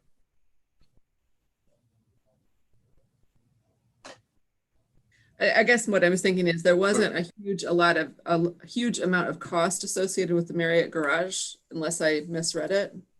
That most of the cost was at the street level type, the chalets and the barriers and things like that. Oh, I guess there was a lot in the garage. Never mind. I don't know. I'm excited about the idea of the basement of the garage, but I think that's going to be the heaviest lift in terms of getting people to feel excited about a parking garage. So it's also the least visible of the things that we've proposed. I think in terms of like shelter, it's easier for the vendors and for the people who are coming, but getting people to realize that there is something exciting happening below street level where they can't see it, and in a type of structure that East Lansing residents tend to avoid, is going to be the heaviest lift in terms of downtown. So I'm not sure that I'm completely married to that location, although I actually think it's very exciting. I always thought a trunk sale type event in one of our less used parking garages would be a fun way to kind of get people over their fear or distaste for parking garages. So and I mean, I'm done. That's all I had to say. Thanks. Thanks, Jesse. Any other comments or questions of staff? I was just gonna respond. So the Mac garage in my head is kind of just a bonus. Again, we're making an investment in the equipment and infrastructure to really launch a comprehensive, cohesive, and streamlined process and program for our businesses to go outside in the spring and summer. And so having that access to the Mac garage, that just allows us to, test the waters on some things, do some trial and error, because we can store the picnic tables, the chairs, everything in that garage while we also utilize the garage for different kinds of activities. And so that's just what I wanted to add. Thank you, Adam. So let's take it back to the board. George, would you like to offer a motion? Or, I just would like to ask a question. Greg Ballline, do you have thoughts on this? Yes, Peter, I have a lot of thoughts. Haven't had that much time to really digest the information. I know the MAC garage, finding the space is exciting. The expense of making it work with the limited budget that the DDA has is going to be a challenge. Would the farmers market just be a weekend event there? I mean, is that the plan? The plan right now would be to have 2 or 3 pop-up farmers markets there. And then in between would just be, hey, can we do the children's storytelling time with the public library on a Friday night or Saturday morning? Right. Yeah, have K through 12 art students come in and display their art. Like the cost associated with the garage is higher because we're buying that stuff to push out to the businesses in the spring and summer. Right. I guess my concern, of course, is getting people to get down there to discover it. Also limited hours. It wouldn't be open 7 days a week. It would only be open on weekends. I like the idea. I just think it's a huge expense. But I like what you've done so far. I just kind of feel like, at least myself, I feel like I'd like to take some time to digest it before I start committing money to doing things. It's kind of a lot to take in. Do I think we should do something? Yes. Do I also feel that right now with what's happening in our community, we're a little bit ahead of the game, as far as consumer comfort with getting out and about, There's no vaccine that's in place yet.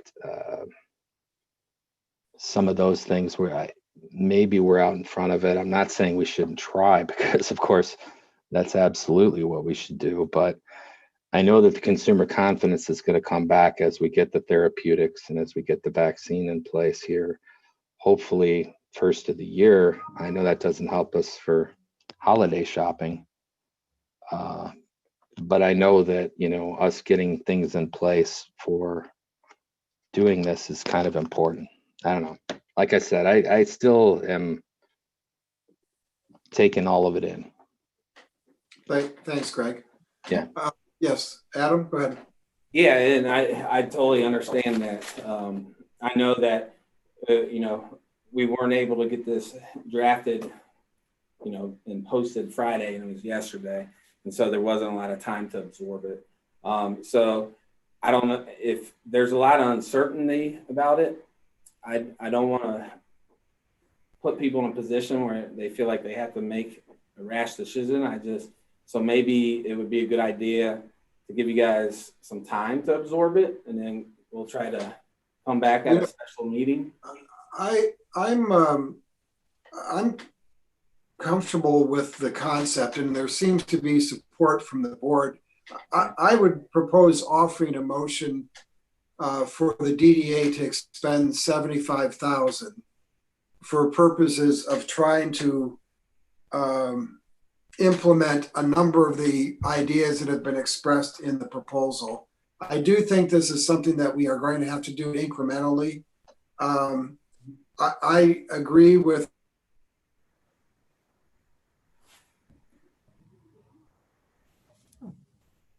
and comment about the Marriott parking garage in itself to begin with. It's underutilized now, and people don't think of that as a place to go. And for me, even though it provides the most space and is an ideal place to program, and given the cold winter months, it makes sense. It's not very visible, and if you'd have to be really dialed in to know there's activity going on. Parking lot. But I would move a motion to, or offer a motion to allocate $75,000 to further expand upon this vision, these conceptual ideas, and then have staff come back at a subsequent meeting, maybe our next DDA meeting, to say, here's what we've been able to put in place. Here's where and when we're ready to go. If Thanksgiving is too quick of a time frame, perhaps we could have something available for some of the weeks prior to Christmas. Maybe it's 2 weeks prior to Christmas instead of 4 weeks. But that's generally my idea. I do think we need to do something. And we have a very short window of time to have staff geared up to be able to move forward. So I'm comfortable offering the motion to allocate $75,000. Jim. Yeah, Peter, thanks. Would it be prudent to offer it with a proviso that city council match it? In my opinion, it's time to get downtown going, and downtown is an asset of our entire community. And I know the DDA, the DMB operate with limited funds. City council, I mean, they have more funds, but they're also limited in a way that we have so many expenses, and so they need to be attentive to the budget too.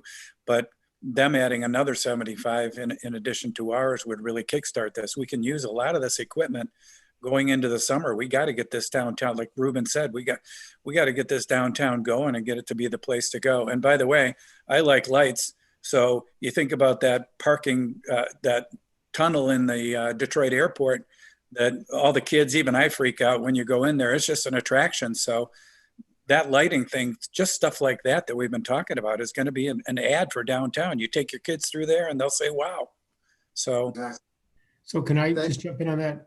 Yeah, please. I'd like to go back and get a George, I'm sorry. We have a couple hands, Michael and then Ruben and then George. I'm sorry. Michael Kruger. Well, I just wanted to make sure that putting city council onto that doesn't preclude it from passing if they decide to not offer the $75,000 based on what Peter's motion initially was. And so I just want to make sure we get the motion right before we pressure city council to add on. Yeah, thank you, Michael. Ruben? I was kind of going to say the same thing. I was a little concerned that if it goes that route and we just delays, we're going to miss the window. And I do think I'm going to second what Jim said. There's urgency on this because we're going to see more and more businesses not lasting through this winter. Winter is just going to get worse to what we've all experienced already. There's no doubt. So, and none of us know if this is going to work, but I do think it's the time to be aggressive on strategies like this. Just my thought. George?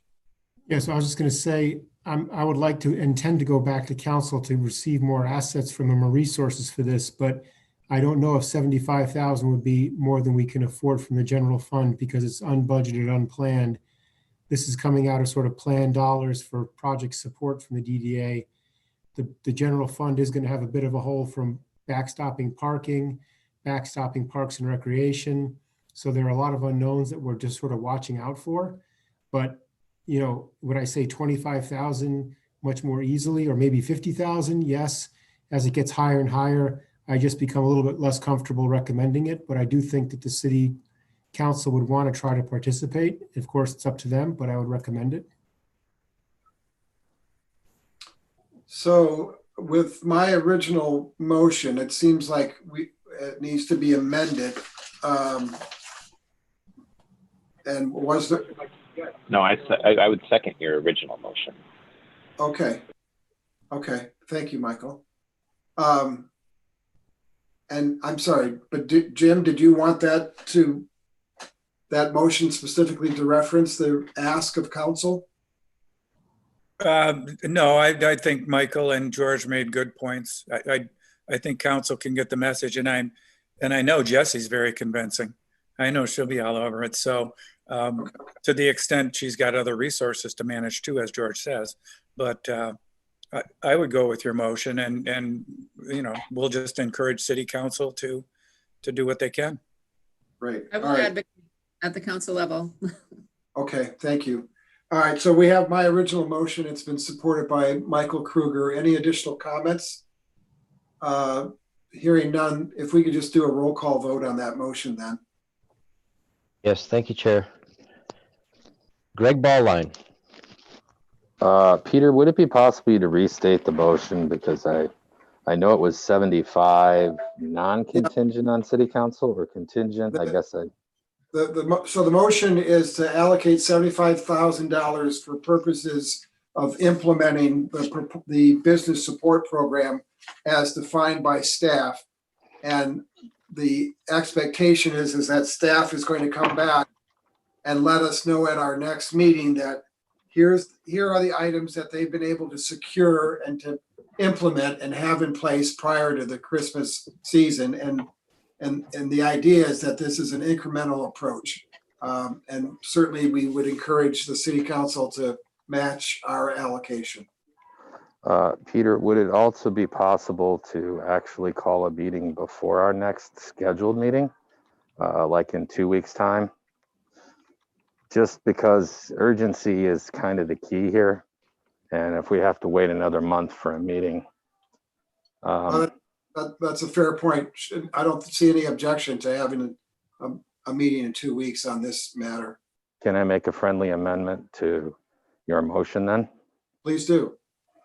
I'd just like to add that we meet in 2 weeks' time, whatever 2 weeks from today is, at noon, to discuss this very topic.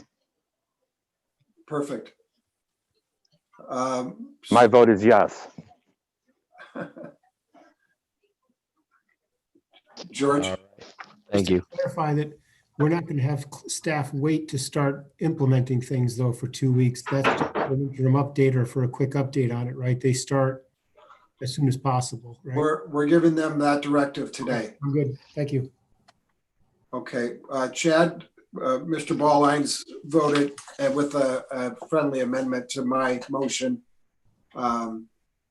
I guess procedurally, do we have to approve his? I think I got to second it. Yeah. Okay, it's seconded by Michael. Go ahead, Chad, with the roll call then. All right. Kroom, Yes. Dewan, Yes. Kruger, Yes. Lahanas, Yes. Levinson, Yes. Smith, Yes.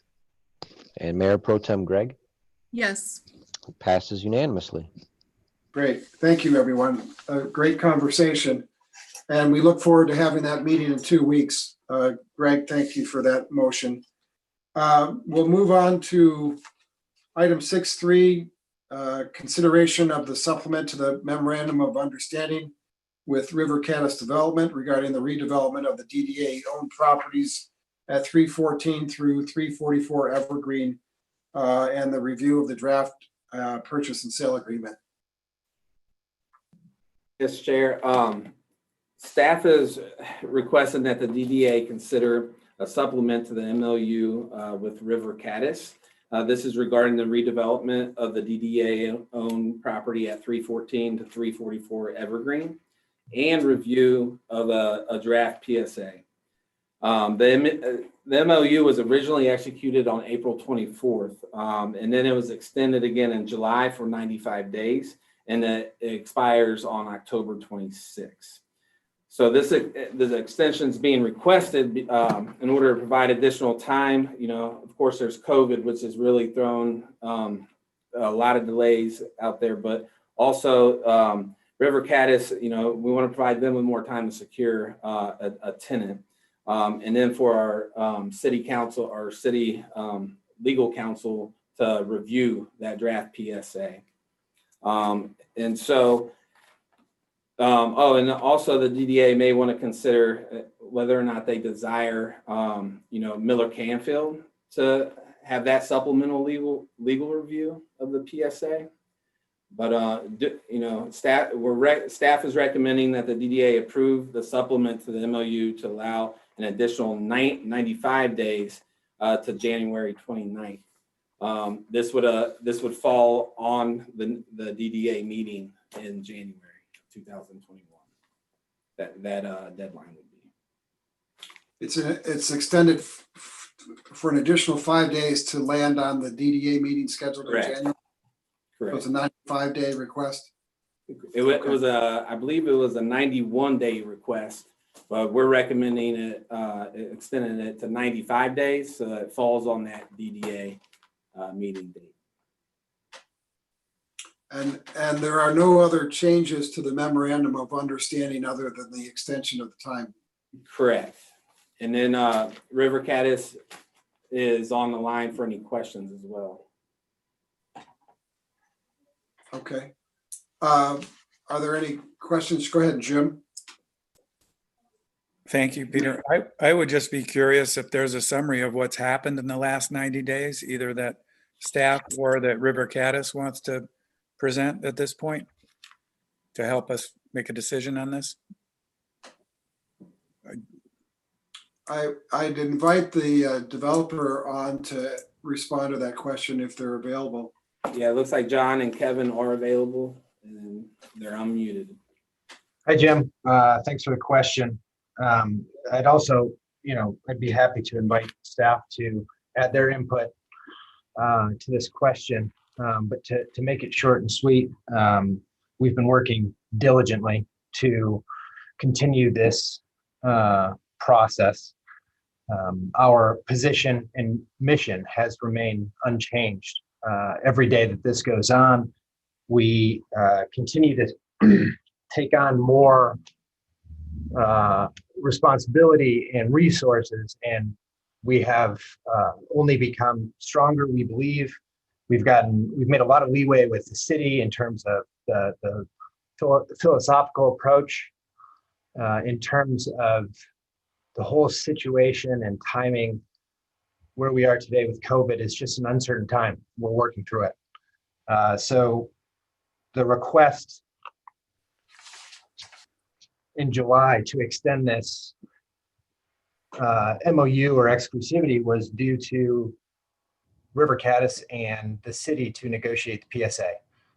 So recently the city has brought on a new legal counsel, and we are excited and eager to work with them to complete this proposal.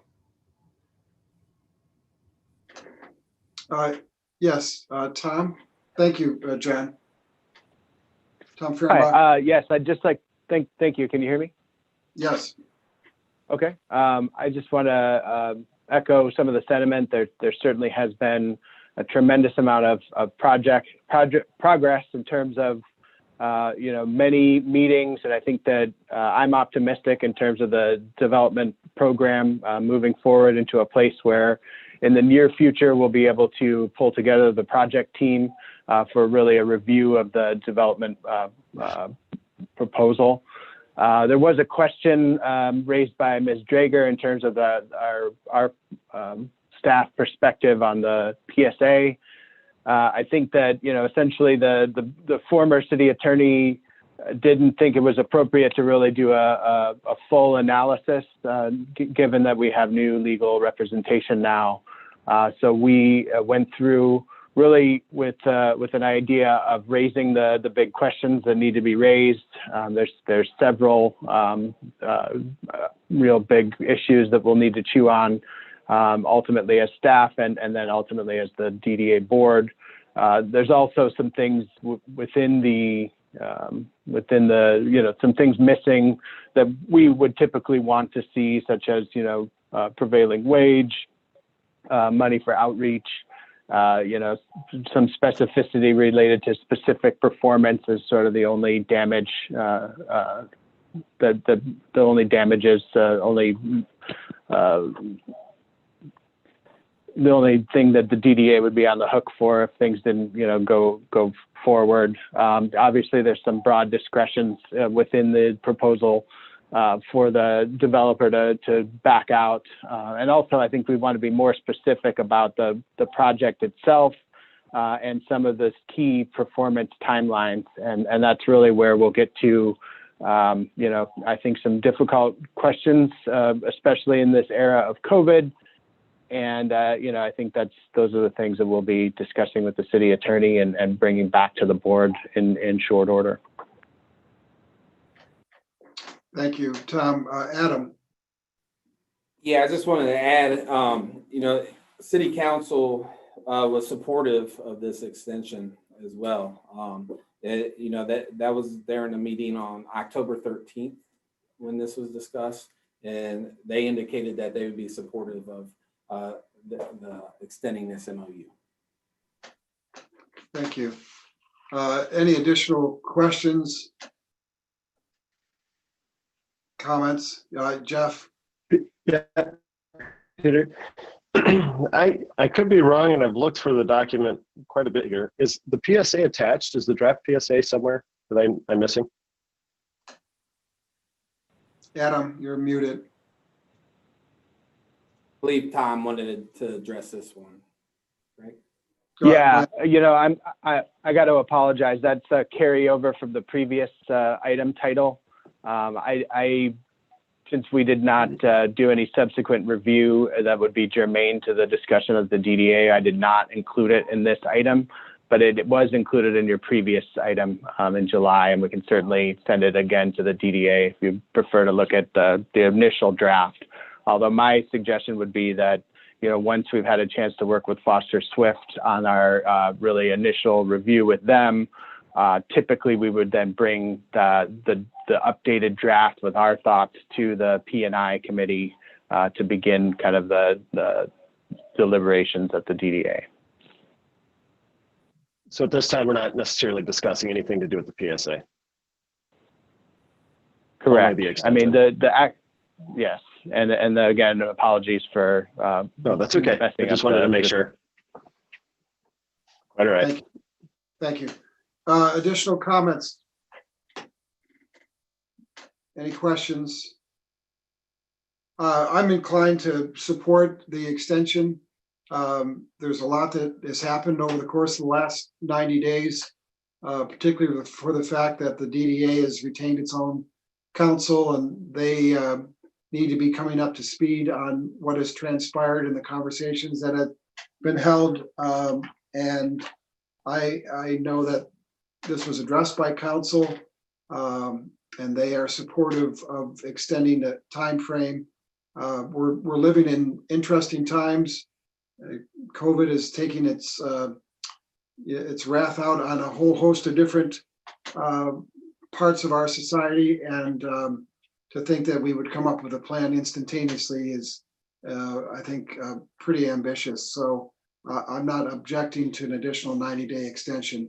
So I'll offer a motion to extend it for 90 days and ask for a second. Second, George. It's been seconded by George. Any additional conversation? Hearing none. Chad, could you take a Just roll real quick, Peter, just one discussion point now that we're inside the motion. Yes. Just a quick question to staff. Have there been any other, I want to make absolutely clear on this, have there been any other developers approaching on the site?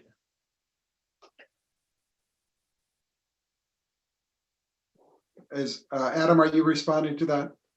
Yeah, I believe an email, I saw an email come through yesterday about one property on the site. I'll have to go back and look. I don't want to misspeak, but it was just. I can speak to that. Okay, Heather. So yesterday I did receive an email from a gentleman out of Chicago inquiring only on 334 Evergreen. He learned that this property was owned by the city. I responded back explaining to him that yes, this property is owned by the DDA along with several other. I gave the addresses, and I asked if he was, was his interest in the property for rental or for redevelopment. And he replied back just prior to the meeting saying he was looking at just using that property for luxury apartments right there. But he was only looking at it, the way I interpreted it was only 334 Evergreen. And so he was just specifically looking at that site. And it's probably because the property is vacant currently. If you recall, we did not lease it this year. So, but that's the only thing I've received. Okay, thank you. Yeah, so that's the first I've heard that, Heather. So we have the motion. Again, I have no objections extending it for 90 days. It's been supported by George. Any additional questions or comments before we proceed with the vote? Hearing none. Chad, could you take the roll call, please? Yes, Chair. Ballline? Yes. Kroom? Yes. Dewan? Yes. Kruger? Yes. Lahanas? Yes. Levinson? Yes. Smith? Yes. Mayor Pro Tem Gregg? Yes. Passes unanimously. Thank you. We will move on to item 6.4 on our agenda, the fireplace limestone repair. Is that Heather? Yes. Yes. Can you bring up Thank you. of that, Adam? So the fireplace on Ann Street Plaza last week, Public Works notified me a large piece of the limestone has separated from the brick. I immediately contacted Perry & Perry, who provided a quote. That large section right there, as you can see, there's a gap at the top and it's pushed in. And so we have a quote from Perry & Perry to do that repair. And the estimate is from $1,200 to $1,500 for the repair. So staff is recommending that we begin immediately the work and that the DDA approve up to $1,500. This project would be funded from the repairs and maintenance budget line item. And we have this budget set up for these types of items that come up throughout the year. Move approval. Heather, if we move forward, when would it be completed? They know we have a meeting today and to see if we get approval. So, we don't want it to get pushed in any further. So the idea is work would begin as soon as possible. So take care of this issue. Okay, thank you. Can you go back to the screen so I can see everyone? Thank you. Are there questions about this item or is there a motion? I just said, move approval for $1,500 to repair the fireplace. Okay. And I second. That's been moved by George, supported by Michael to approve the recommendation of staff for the expenditure to approve the fireplace. All those in favor say aye. Aye. Aye. Aye. Aye. Any opposed? That passes unanimously. Thank you. We'll move on to the next item on our agenda. I don't believe we're taking up the application for 300 West Grand River. Is that correct? We're awaiting Planning Commission to weigh in on that? We're not taking any action on 300 West Grand River today. You're right. Okay. Yeah, DDA indicated they want to wait for the Planning Commission to take action. That just remains on our agenda then until they take action. All right, we'll move on to committee reports. Exec and Finance, we had a meeting. Everything that we discussed is contained in the minutes that supplement the packet and items that we discussed today at our meeting. Public Policy and Market Development. I don't know if there was a meeting or if anyone can speak to that. Michael?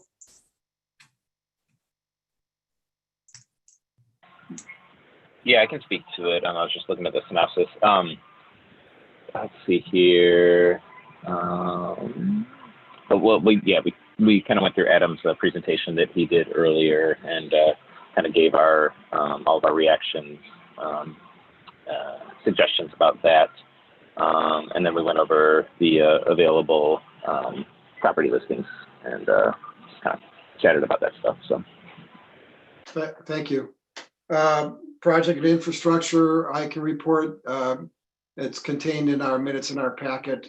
Many of the items that we discussed at today's meeting. Luke Hackney is not here, so I don't know if anyone can speak to the parking task force. And I don't know. Go ahead, Michael Kruger. I do know that I saw we have a meeting scheduled for the 10th of November. So I know we got that coming up. Great, thank you. And then Jim Kroom, Downtown Management Board. I don't know if you met. Yes, quickly.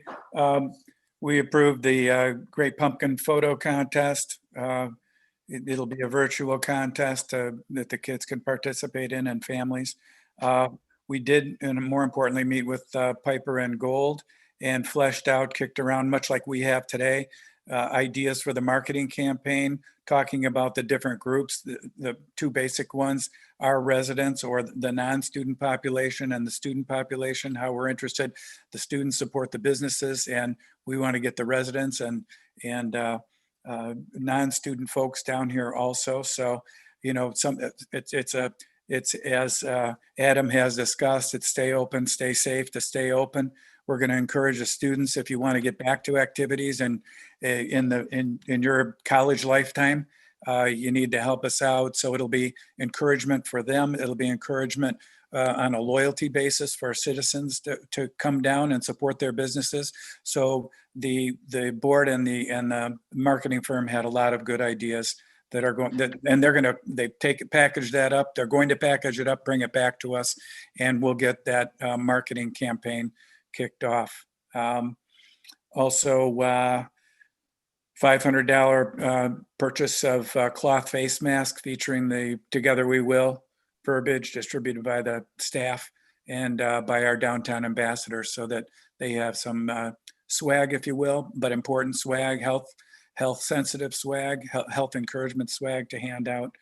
And Business Relations Committee is brainstorming, as is everybody, on winter activities that can be done to keep businesses afloat. Thanks, Chair. Yeah, thank you, Jim, very much. Are there any board member comments or announcements? Michael? I just have a quick comment. I noticed that our lawyer had to leave at about 1:30 today. just want to know if that's going to be a typical thing or if we should expect to have our representation here for the majority of our meetings most of the time. Yeah, he noted that he had a special commitment or a conflicting commitment. So I think we just have to expect him what time we would need him till, and maybe clarify that, because I don't know if he expected how long this meeting would go. But. Thank you. Any additional comments or announcements from board members?